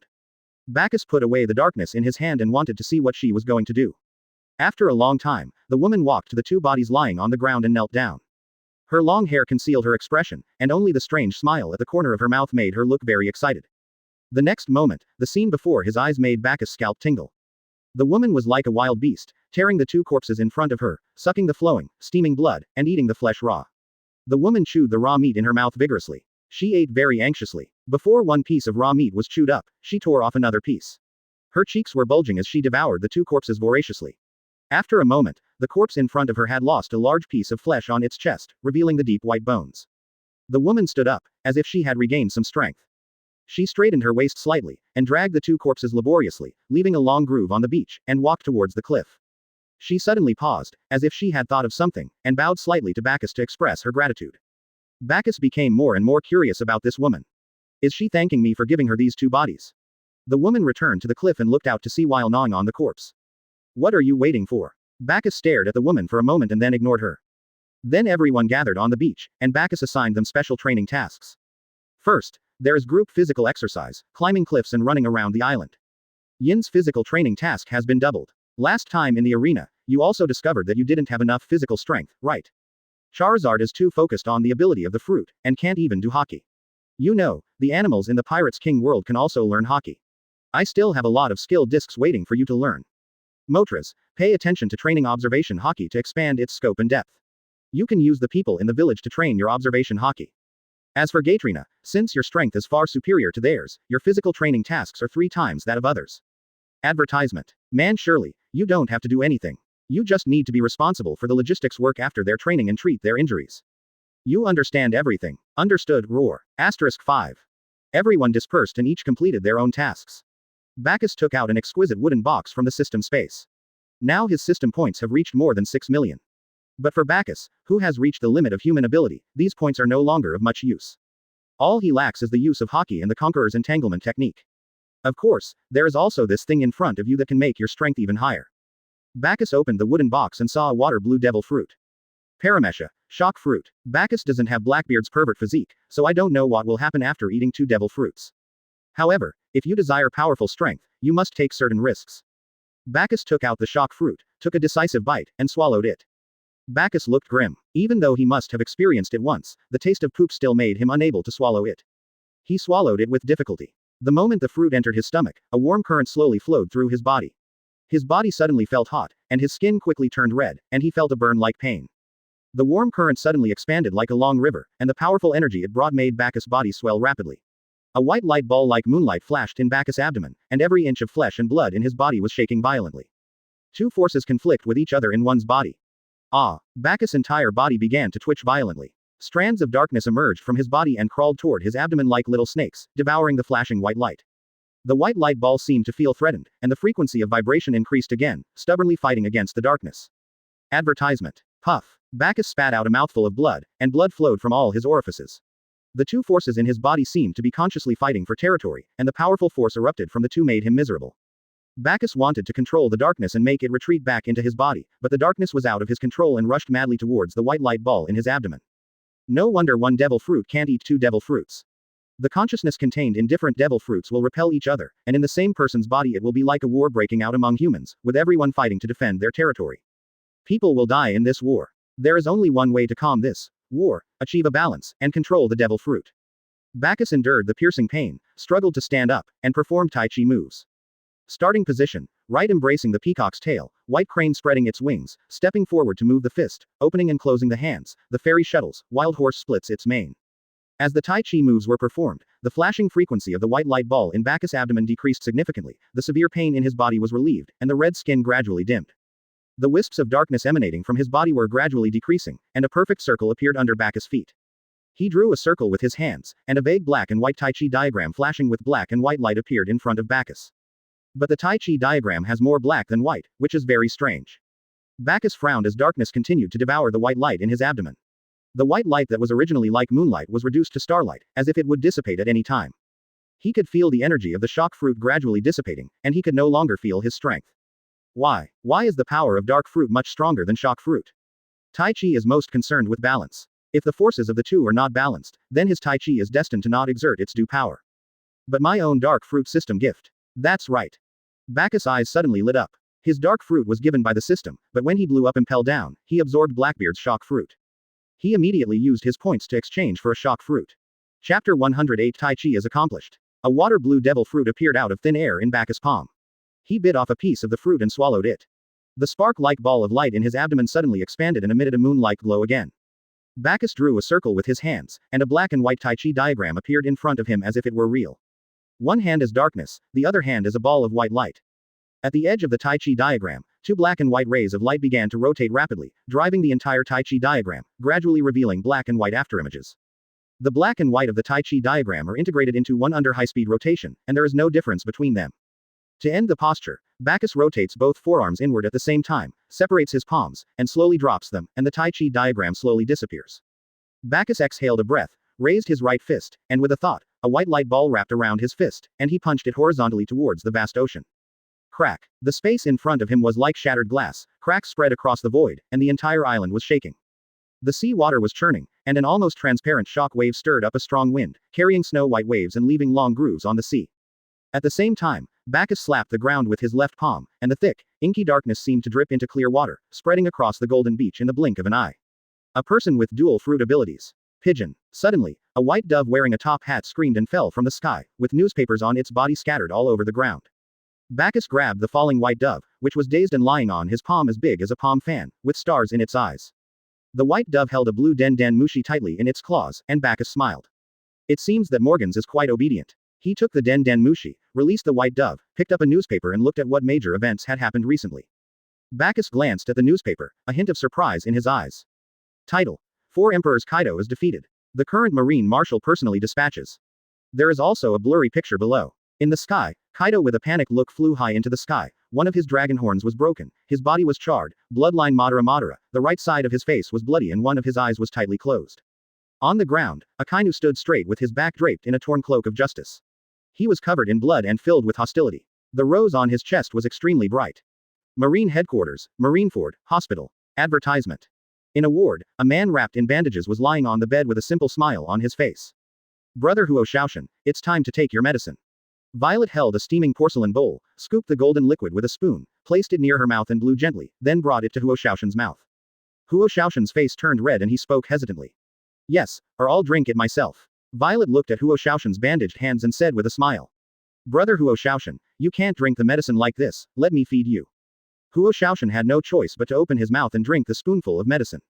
Oh, the mountain is on fire, you are really lucky. At the door, a man with a wretched face and a toothpick in his mouth leaned against the door railing, blew a gangster whistle, and raised his eyebrows at Huo Shaoshan. Marine Admiral Candidate, Chatten, KK. Hey, Kaji, what are you talking about, you idiot? Huo Shaoshan's face turned red and hot, and he waved his fist at Kaji. There was a crack sound, as if the wound was torn, and Huo Shaoshan grimaced in pain. Don't disturb Senior Huo Shaoshan from recuperating. A charming woman with a spider tattoo on her leg and a red mole at the corner of her mouth punched Kaji on the head. Marine Admiral Candidate, Momosugi, Gion. A big bump swelled up on Kaji's head at a speed visible to the naked eye. Although he was beaten, he still looked at Momosugi with a smile, without any anger on his face. Well, I'm going to go out for a while, you two can talk first. Violet's pretty face blushed, and she walked out of the ward quickly like a gorgeous sunset. Ahem, Huo Shaoshan Vice Admiral, I hope I didn't disturb you. Momosugi put the flowers in her arms on the table, feeling a little embarrassed. No, why would it bother us? Huo Shaoshan lowered his head to cover his blushing face. Ever since Dressrosa was seriously injured, Violet went to the Marine to take care of him personally. Having fought on the battlefield for half his life, he had never experienced such a situation before. He found that women were sometimes more terrifying than war. Because ever since he was injured, Violet has not allowed him to smoke or drink, and he is almost suffocating these days. Advertisement. But when he thought of all that Violet had done for him, his heart felt as sweet as honey. In this life, I still have to find a wife like this. He. Seeing Huo Shaoshan grinning to himself, Kaji teased him with a smirk on his face. Well, brother Huo Shaoshan, you are quite good at picking up girls, and you are the princess of Dressrosa. Nana, if you marry her, the Marine's military expenses will be solved. Momosugi punched Kaji on the head again, and a fist-sized bump appeared. Please restrain yourself. You can search it, then fight it, why are you entangled with armament hockey? Kaji had a sad face and was mumbling something. Brother Huo Shaoshan, your injury is okay, right? Momosugi asked the burning mountain, skipping the subject nicely. Ah, that's almost done. Come to think of it, I have Marshal Akainu to thank for my survival. Huo Shaoshan looked at the empty bed beside him, smiled bitterly and shook his head. Akainu was admitted to the hospital later than him. When he arrived, there was no intact part of his body. His arm bone was slightly fractured, several ribs broken, and he was covered in blood. But even so, he still had a stern face and stood straight, not caring about his injuries at all, and was only determined to kill all the pirates. Just a few days ago, he was discharged from the hospital and went out to sea again to suppress the pirates. By the way, has that Yishao guy also joined the Marine? Ah, Yishao's strength is so terrifying. Momosugi's eyes flickered. It was definitely great news that such a powerful force had joined the Marine. I heard that the 5 elders are planning to promote him directly to Admiral, codenamed Fujitora, and the awarding ceremony will begin in a few days. Really? That's great. Thinking that the strength of the doves had finally increased, Huo Shaoshan's first reaction was joy, as he could finally contain the radical Marshal Akainu. But then he realized that his life was saved by Akainu, and now he is no longer qualified to participate in these things, and he couldn't help but smile bitterly. By the way, brother Huo Shaoshan, I heard that you met Bagus in Dressrosa, right? After hearing Bagus' name, Huo Shaoshan's face darkened and his eyes were full of fear. Ah, that guy is really, Chapter 109 An Unusual Village. This guy is so scary, killed all the pirates heading to Dressrosa. In order to kill Doflamingo, even at the cost of sacrificing civilians.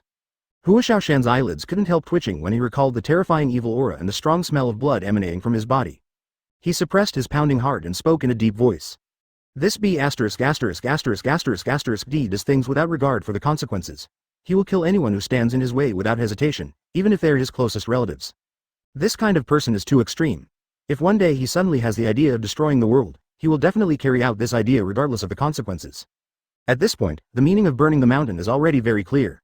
Kill Bagus. Such a person cannot be allowed to stay in this world.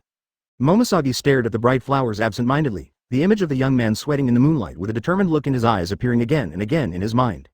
Is this the justice that Bagus refuses to speak of? It's really extreme.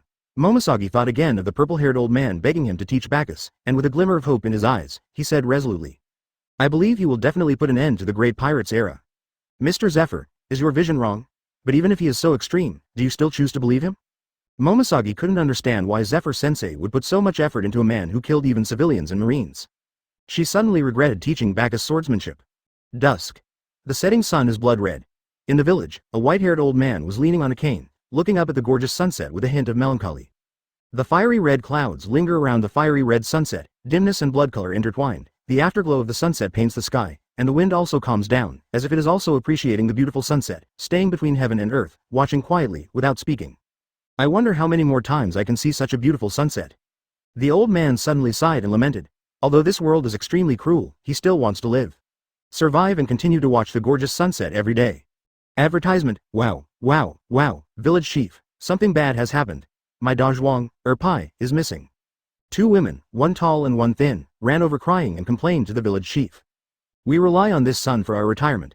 The men in the family are all pirates, and we women can't do the rough labor. How can we survive? Without waiting for the old man to react, the 2 women started talking about their grievances. Faced with the 2 women's crying, the old man did not panic. He reluctantly turned his gaze away to look at the sunset and asked calmly. Don't be in a hurry. Speak slowly. The 2 women sobbed and spoke intermittently. I haven't seen them for a few days. I don't know where they went. They haven't come back since those outsiders came. Are there fewer ships in the warehouse? No, not one is missing. Yeah. The village chief leaned on his crutches, slowly closed his eyes and fell into deep thought. The reason why this village can survive on this remote island is that the men in the village become pirates and rob supplies, which is how they can survive. Since there were still some boats missing in the village, it meant that they did not go out to sea. Was it those outsiders who killed him? If this is the case, we can only keep quiet, because there are only the elderly, the weak and the sick left in the village, and we can only wait for the men in the village to come back before making any plans. The old man shook his head and said helplessly, let's wait until the man outside comes back to discuss this matter. And they are like this because of you. At their age, they can already go out to sea as pirates. Also, don't think I don't know what those 2 guys are doing all day long. The old man turned and left, leaving the 2 women wiping their tears. After the old man walked away, the 2 women who were wiping their tears suddenly changed their expressions and stared at the old man's back with resentment. Huh. There are so many devil fruits, but they won't give them to our kids. They just want to keep them all for themselves. That's right. Those were obviously brought back by our men. Why should we give them all to him for safekeeping? The tall woman said with a caustic smile. With his disabled grandson, it would be a waste of fruit if he ate it. That's right. By the way, tell that cripple where the woman on the cliff is. Advertisement. The thin woman looked at the tall woman with a smirk and teased. Well, how does that little cripple taste? The tall woman also laughed lasciviously. That little cripple is quite big, and he makes me feel so comfortable. He's better than my man, except that he has a limp, and he's the child of that damn old man. It's really annoying. Yeah, it hurt me so much that I had to walk. Sigh, my man is still the one who suits me, but they haven't been back for too long. The thin woman sighed. Most of the men in the village were wandering around, which made the women in the village very uncomfortable. What a pity. If the little cripple touches that dirty woman, we won't be able to play with him anymore. The tall woman said regretfully. Yes, that woman is forced by the old men in the village every day. It's disgusting as hell. The thin woman had a look of disgust on her face, and a hint of jealousy flashed across her face. She deserves this fate. That's right, you deserve it. The tall woman gritted her teeth. If it weren't for him, how could my son stay out all night and get that dirty disease? Yeah. But my boy is also disappointing. He could have tricked the old man into giving him the devil fruit if he had waited a little longer, but he insisted on being obsessed with women. The 2 women suddenly sighed at the same time. The plan still failed. I didn't trick the old man into giving me the devil fruit. Ah, and he even sacrificed his son. If we don't have a good life, we can't let him have an easy life either. The 2 women had changed their previous delicate demeanor and were now emitting a hint of murderous intent. Even if you are not cruel, you cannot survive in this world. Enjoy the little cripple for a few more days, then lead him to that woman. Ah, after playing, leave him alone for a few days. He is really at the age of full of blood and energy. Sooner or later, he will be unable to resist and go find that woman. The desire for sexual pleasure is not so easy to suppress. Once you fall into the abyss, it is not easy to climb out. The 2 women smiled at each other and finalized the plan. The darkness gradually swallowed up the remaining light, and the surroundings became dark. On the distant ridge of the field, a limping young man walked towards the 2 women. Faintly, you can still see the expectant smile on his lips. Aunt Chun, Aunt Ling, I'm here. Chapter 111, Waiting. A few days later, that night, the thick night color dyed the sky, lightly holding up a silver moon. The stars were dotted and twinkling. The cold moonlight poured down, covering a deserted island like a veil. On the edge of the cliff, the cold sea breeze was howling, making a desolate whimpering sound. The wind blew the woman's dry yellow hair. She sat there like a sculpture, gazing at the silvery sea. Suddenly, a dark shadow rushed out from behind her, hugged the woman, and threw her to the ground, gasping for breath and with a red face. Box's eyes were confused. At first he used all his strength, fearing that the woman would resist violently. But then he noticed that the woman was not struggling. She let Box manipulate her like a doll. Box pushed aside the dry yellow hair that covered the woman's face, wanting to see if her appearance was as the villagers said.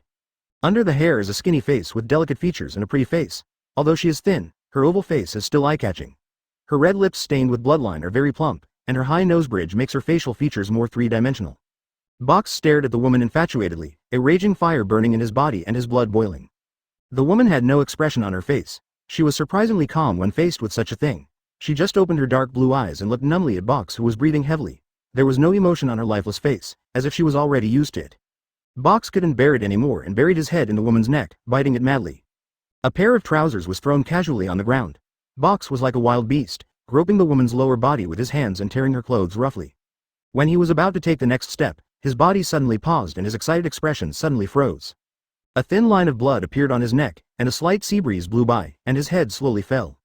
I saw a pair of tiny black fragments like long snakes emitting a strange purple light, floating in the void, connecting to the hilt of the knife in a shadow.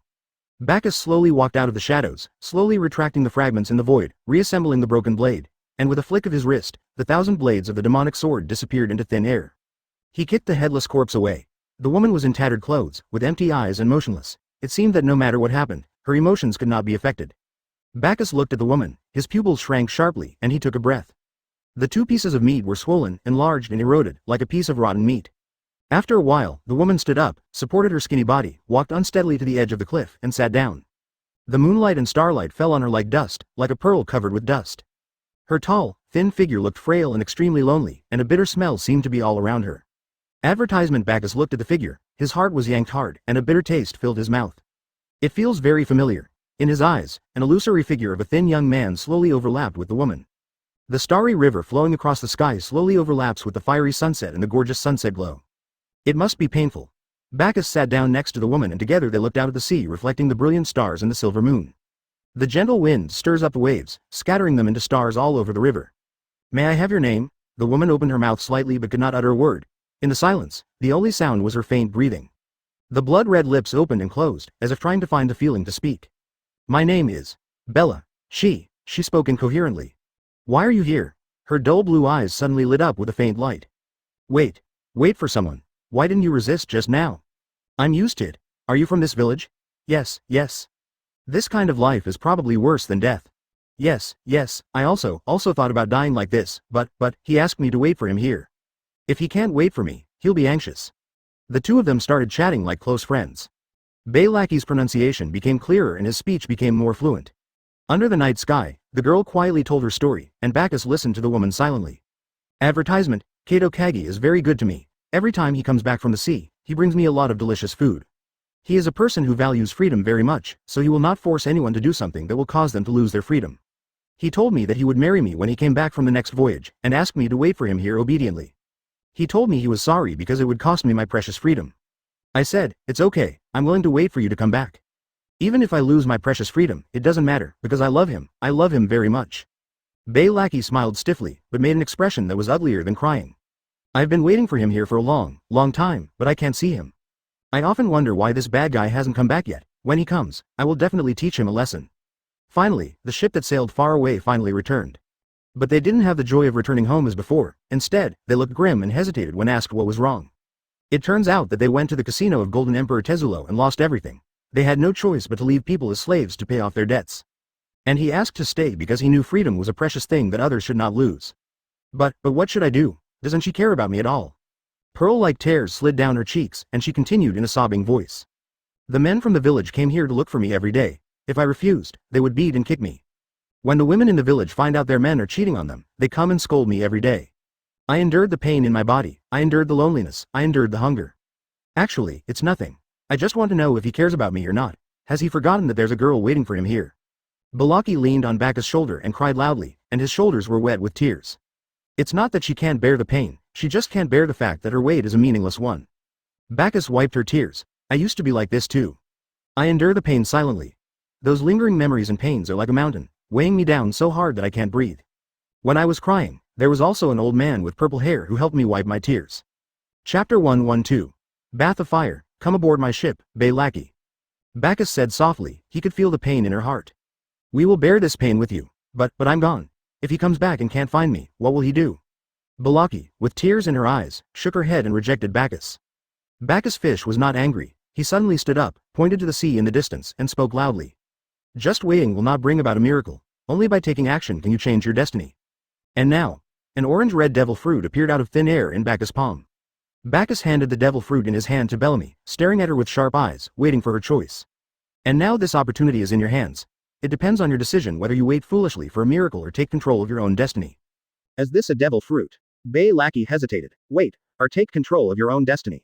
She looked to the side of the head with an excited expression, and there was still madness in her distracted pupils. Do you still have to endure the torture of these beasts? Belaki exhaled lightly, took the fruit from Bacchus' hand, and ate it bite by bite. Just take a bite, this thing tastes bad. Bacchus saw her wolfing down her food and kindly reminded her. Coo. Bay Lackey covered her belly and smiled sheepishly at Bacchus. It's okay, eat. Thinking about how she was tearing into those corpses that day, it seemed that she must have been starving. After she finished eating, fiery red feathers like a cattail leaf fan suddenly emerged from Bellamy's tailbone, and orange-red flames ignited on his arms. The flames then spread throughout his body, and Bellamy was bathed in flames. At this moment, on the edge of the cliff, an egg-shaped fireball floated in the air, dispelling the darkness and coldness. Bacchus' eyes reflected the orange-yellow firelight, warmly and very warmly. In the fireball, a shadow could be vaguely seen spreading out, as if something was gestating. The next moment, the fireball suddenly exploded, blooming like fireworks. The splashing sparks were like falling meteors, and the entire night sky was illuminated by this bright light. Clang! The loud sound of the phoenix echoed throughout the heaven and earth, and the colorful feathers of the Madara came into view. A phoenix with orange flames burning all over its body stretched out, soared into the sky, flapped its wings, and soared above the sky, dragging bright red flames. Advertisement. Bird fruit mythical beast phoenix form. Bacchus smiled slightly and said to himself. Good, made a smart decision. The phoenix rolled in the air and then slowly fell down. The flames dissipated, revealing a tall figure. A brand new Bay Lackey appeared in front of Bacchus. Captain, please give me more advice in the future. What do you want to do now? Revenge. Windmill Village. Banquet bar. Another drink. Garp, with bruises all over his face, was burping and passed out drunk on the table, holding an empty wine glass tightly in his hand. Mr. Garp, you can't drink anymore. A woman in a headscarf looked worriedly at Mr. Garp, who had been drinking all day. Makino, don't worry about me, I'm the marine hero Garp. Garp laughed at himself, patted his chest, and shouted loudly. But I am such a coward as a marine hero that I can't even protect my own grandson. Garp was drunk, reeking of alcohol, squinting his eyes, slumped weakly on the table, his short silver hair reflecting the yellow light, and he was mumbling. Mr. Garp. Makino stretched out his slender fingers and tucked his messy dark green hair behind his ears. Now he was no longer a marine hero, but just a poor man who had lost his grandson. Well, during this period, Garp aged at a visible rate and became increasingly thinner. Makino opened his mouth, wanting to say something comforting. But she didn't know how to comfort the miserable old man in front of her, so she closed her mouth again. The power of words seems extremely fragile at this moment. Mr. Garp, you must take care of yourself. Thousands of words were stuck in my throat, and I could only say this insignificant sentence. Makino picked up a bottle of wine and filled the glass in Garp's hand. As a grandfather, Garp must be in great pain at this moment, and she is not qualified to comfort him. Suddenly, Garp opened his eyes sharply, straightened his back, and spoke to Makino. Makino, can you please step out for a moment? I want to be alone for a while. Makino was a little surprised, but thinking that Garp really needed some time alone, he left the tavern. Advertisement. Mr. Garp, remember not to drink too much. Makino gave Garp an earnest admonition. Don't worry, I can take care of myself. Garp forced a smile and said with a laugh. When Makino left the tavern, the smile on Garp's face slowly disappeared and became colder. Come out. Seeing no movement in the tavern, Garp said coldly. My fist just feels itchy. If you don't come out, I'll make you stay here forever. Sassy ignored Tana, Vice Admiral Garp. A tall, sturdy man wearing a ghost mask suddenly appeared in the tavern. His white suit was about to burst, and his fists were wearing seastone gloves. He walked up to Garp and laughed provocatively. 5 elders asked me to say hello to you. Garp suddenly jumped up, grabbed the man's neck, looked ferocious, and spoke with gritted teeth. Don't force me to kill you. Don't think that just because you are the strongest shield of celestial dragons, those 5 old men will protect you. I bet you won't kill me. Although his neck was strangled, the man still looked calm and composed. Oh, then you can give it a try. Veins bulged on Garp's arms, and the strength of his palms suddenly increased. I have a way to kill Bacchus. The man felt the huge force on his neck and revealed his trump card with a smile. Garp's pupils shrank suddenly, and he loosened his grip, letting his arm fall weakly. His neck relaxed and the man rubbed his red neck. I didn't expect that after so many years, this old guy is still so powerful. The man sighed, worthy of being the one who had pushed Roger into desperate situations many times.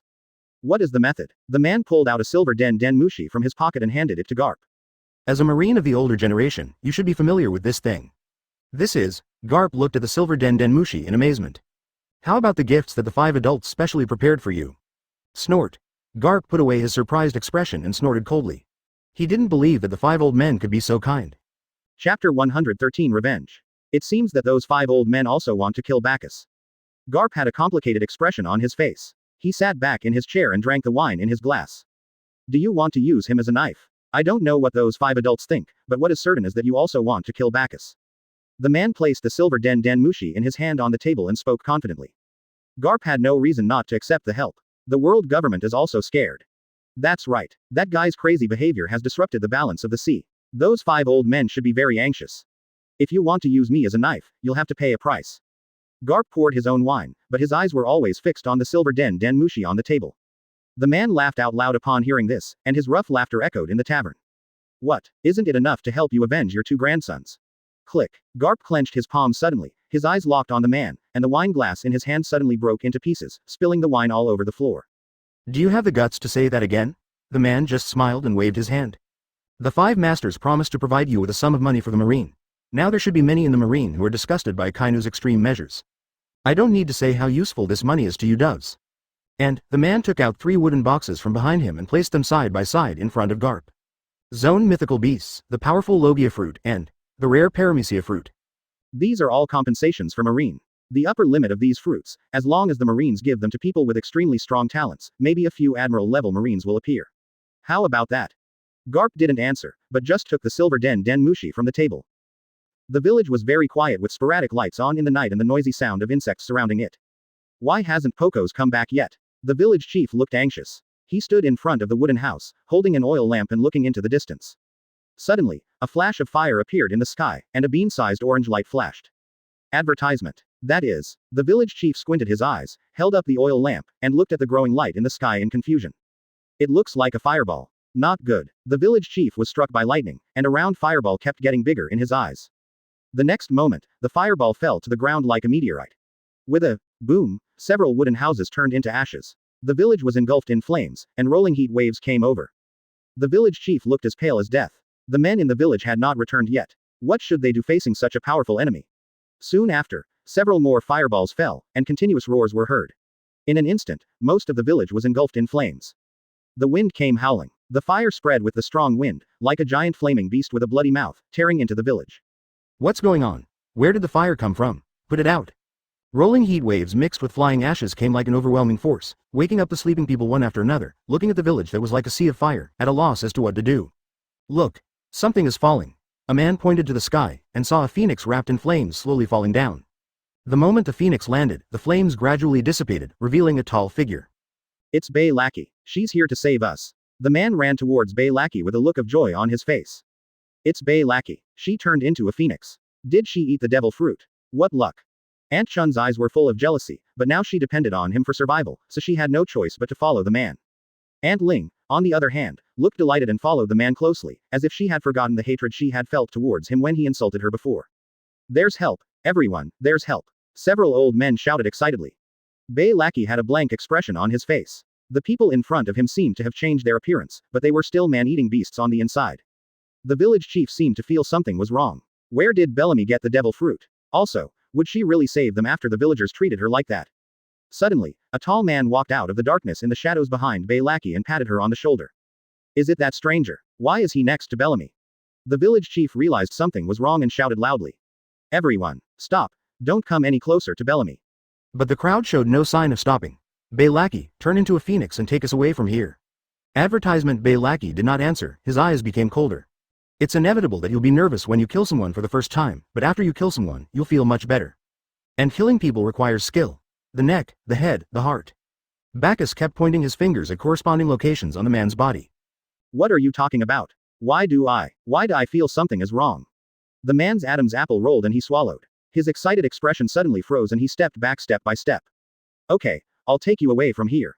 Bay Lackey narrowed his eyes, and waved his arms, which turned into a pair of broad wings, clustered, with colorful Madara feathers, and covered with dancing flames.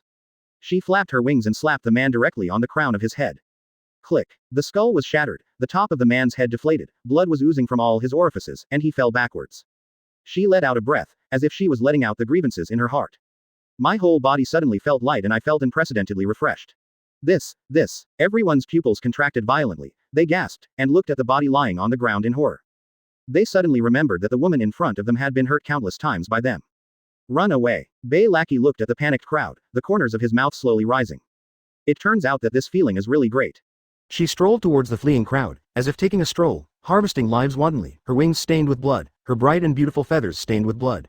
She laughed crazily, and even tears flowed down her face. She was venting her pain. Soon, the ground was littered with corpses lying all over the place. After eating the devil fruit, her physical condition improved and it was something that ordinary people could not resist. Stop it, Bay Lackey.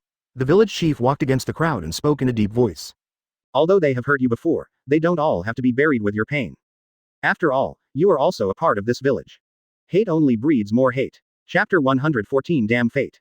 So, stop it. The village chief, leaning on his cane, stood in front of Bellamy. The flames had spread throughout the village, encircling everyone in this empty space. Seeing that there was no way to retreat, everyone had to go back and hide behind the village chief. Yes, Bay Lackey, we are all from the same village. Yes, we have wronged you before, please forgive us, okay? Aunt Chun and Aunt Ling were 100 meters away from the village chief, helping out. Oh, forgive me? Do you have the right to let me forgive you? Bay Lackey sneered. Once people face someone who is more powerful than themselves and their own interests are violated, they will condemn him from a moral high ground, even if that person was once a hero, even if that person was kind before, even if that person has made great contributions. People will raise the weapon of morality, go against their conscience, and attack for the sake of profit. Morality can maintain social order, but it can also become a weapon of murder. Bay Lackey, stop talking and follow your own heart. Bagus sneered. These people also existed in his original world. Just scum. Bellamy stopped talking nonsense, shook off the bloodstains on his wings, and walked towards the crowd. Outsider, let's make a deal, the village chief suddenly said, looking at Bagus. Since Bellamy listens to him so much, as long as he can come up with something that can make him excited, then maybe he can survive this disaster. A trace of pain flashed across the village chief's eyes. He took out a wooden box, stretched out his old hands, and opened it with trembling hands. A dark purple devil fruit came into view. You should know devil fruit. This fruit is called rubber fruit, but its real name is human fruit, mythical beast, Nika form. The village chief's eyes were fanatical, like a devout believer, and his tone was full of excitement. Only the freest person in the world can awaken this fruit. Only those who are destined can liberate this world. This world is strictly hierarchical. Celestial dragons and nobles are superior to others. The sea is like a cage, imprisoning humans on islands. But the world wasn't like this before. The old man spoke longingly, with envy in his eyes. The world used to be a free country, but for some reason, that country was destroyed. That's what happened with the Gap Century, and the secret of the D clan. Advertisement. The village chief gently stroked the devil fruit in the wooden box and handed it to Bagus reluctantly. And this fruit is the key to liberating this world and opening the blank 100 years. I believe you will be interested. If you promise me, I will tell you the truth about this world. And, the village chief suddenly smiled proudly. I believe you have also discovered the peculiarity of this island. Our clan lives in seclusion here, and we have our own destiny. As long as you let us go, I will tell you this key, and all the truth. He was certain that the young man in front of him would agree to him. No one can resist this temptation. It seems that this island hides many secrets. Bagus took the wooden box and looked at the devil fruit in the box curiously. Balaki stopped, feeling a little regretful, but since Bagus said he would let it go, then forget it. He was the one who gave her the right to choose, and she would never be able to repay this kindness in her lifetime. Everyone breathed a sigh of relief. It looked like they would survive. Bagus took out the rubber fruit and examined it carefully. Since you accept this deal, I will. The village chief's expression relaxed and then tensed. He stared at Bagus in amazement, and his words stopped abruptly. Bagus gently threw the devil fruit in his hand, and the dark purple fruit drew a graceful arc in the air and sank into the sea of fire. Bay Lackey's eyes suddenly lit up. Everyone gasped and their eyes widened. I'm sorry, but I have no interest in this key or the truth of the world. I won't believe in that bullshit fate. What I want to do is kill all the pirates in the world and build a world of my dreams. Before I kill all the pirates, whoever stands in my way will die. I'm sorry you won't be able to see this world anymore. Because I don't like people like you who blackmail others morally. Bagus stretched out his left hand like lightning and grabbed the village chief's neck. Whether to forgive or not is not your business as the perpetrators. It's about the victims. Advertisement, you have no right to force the victim to forgive. Click. A crisp sound was heard, and the village chief's neck tilted, and he was lifeless. Bay Lackey, the rest is up to you. Yes, Captain. New World, in an unknown sea area. A somewhat shabby ship sailed on the blue sea. A flag with a crossed-out skull fluttered in the wind. Medical room. Teacher Zephyr, Whitebeard 2 and Miss Barkin have fled to Golden Emperor Tesoro. The hot Ian reported to Zephyr, who was on an oxygen machine. She looked at the hideous knife wound on Zephyr's chest with heartache. This was the knife wound he had when he met Whitebeard 2 before. How abominable. If only I were stronger, I could use the power of the fruit on you, she said self-blamingly. Zephyr smiled and waved his hand at her in a soothing tone. I am old and useless. If my asthma attacks, I can kill that bee ******************. It doesn't matter if he ran away. I'll just use all my strength next time I meet him. But teacher, your body. Ian was a little worried. Ever since Mr. Zephyr quit the Marine, he had been fighting all the time and had been in desperate situations many times. However, he managed to escape danger with his amazing perseverance and a brain that had been trained through years of combat. It doesn't matter. I won't die until that world comes. Then let's go to the Golden Emperor's casino next. The Marines are becoming more radicalized under the leadership of that kid Akainu. The pirates are dying out at a terrifying speed. Zephyr laughed happily like a child, and every time he thought of the future world, his eyes became brighter than ever before. Everything is going as imagined. Ain, remember to collect information about the Golden Emperor. Only by knowing yourself and your enemy can you fight 100 battles with no danger of defeat. Ah, Mr. Zephyr, I've got that in mind. Chapter 115 New Member. Dawn. The faint light of morning light dispels the gauze-like night, a milky white halo appears on the horizon, floating clouds drift, and the orange-yellow sunlight shines on the village. The village was in a mess, with charred corpses and the remains of wooden houses everywhere. The ground was baked into a charcoal color and turned black and red due to the blood. Bay Lackey looked up at the sky at dawn and suddenly felt extremely relaxed and happy. A new day, a new self, a new life. So, what do you want to do next? Bagus asked Balaki. I want to go to the Golden Emperor and see if he is still there. Really? As a captain, you can't put your crew in danger? Bagus patted her shoulder and smiled. I'll go with you. Balaki nodded and smiled at Bagus. Thank you very much, Captain. I hope you can give me your guidance in the future. Ah, but before I go, I need to take you to meet the other crew members. I'll treat your injuries by the way. Bagus brought Bellamy back to the Erebus, where everyone was having breakfast. When they saw Bagus bringing back a woman so beautiful as to shame the moon, everyone was stunned and looked incredulous. Yin's face was stiff and the corners of his mouth twitched. The captain is looking for a woman. Ahem. Bagus saw that the expressions of the crew members were more interesting than each other, and he coughed a few times tactically. It seemed that at this moment, they all imagined a lot of things. Hello everyone, my name is Bay Lackey, please give me your guidance in the future. Bay Lackey greeted everyone with a smile. So beautiful, her smile looks like. Gatrina froze in place. Knock, knock, he covered his chest, trying to suppress his pounding heart. Yin's expression suddenly became natural and he smiled at Bellamy to express his welcome. What a beautiful sister. Advertisement. At the dinner table, Man Shirley's eyes sparkled with stars as she looked at Bay Lackey with envy. Mothras buried his head in his food and nodded to Balaki. Welcome. Bagus introduced. From now on, Bay Lackey will be a member of our ship's crew. And you have met her before. She was the woman on the cliff. Well, let's eat something first, Miss Bay Lackey. Gatrina pulled out his chair like a gentleman, his smile warming everyone's heart. Is there something wrong with this kid? Bagus looked at Gatrina in surprise. He wondered if it was. Bay Lackey sat down, and Bagus also found a seat and sat down. Ms. Bay Lackey, I don't know what you like to eat, how about some fresh liver first? Gatrina brought a plate of liver fried until golden on both sides to Balaki and said apologetically. Wait, could it be? Everyone was stunned for a moment, then looked at the fragrant golden liver on the silver plate with panicked expressions and shouted in unison. Don't eat it. By the time everyone reacted, Bay Lackey had already swallowed the liver on the plate. It's delicious, can I have another piece? Everyone. But this is a human liver. Haha. That's right, even dogs won't eat this. Charizard and Yin looked at Bay Lackey nervously. This was dug out from a living person. Really? Human liver. It tastes good. Can I have another plate? Bay Lackey covered her stomach. She had been hungry for a long time. I didn't expect you like to eat these. Wait, I'll make them for you now. Gatrina's eyes lit up, his face flushed with excitement, and he quickly ran to the kitchen, took out fresh ingredients, and even hummed a ballad. I looked at the road. The entrance to the dream is a little narrow. My meeting you is the most beautiful accident. After dinner, Bagus asked Manshirley and Yin to take Bay Lackey to the infirmary to treat his injuries. The infirmary was filled with recovery potions. Yin and Manshirley looked at her wounds with their pupils contracting violently.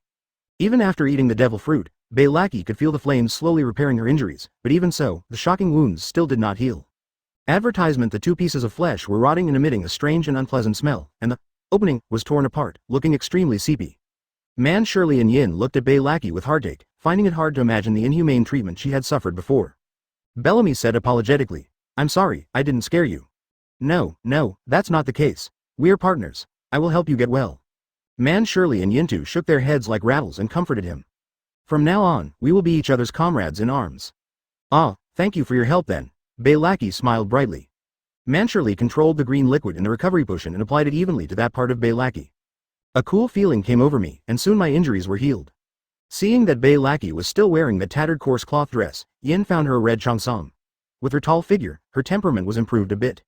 When she came out, everyone was even more shocked by her beauty. It was like she was a completely different person. Gatrina's heart seemed to be about to jump out. Okay, this time, Balaki and I are going to go out for a while, so everyone should exercise as planned. Charizard will join us. Roar, number problem, I'll lead you this time. An unknown sea area. A ship with a total length of 10,000 meters was sailing slowly on the sea. The entire hull of the ship is made of gold, which is extremely luxurious. Golden City, Great DeSolo.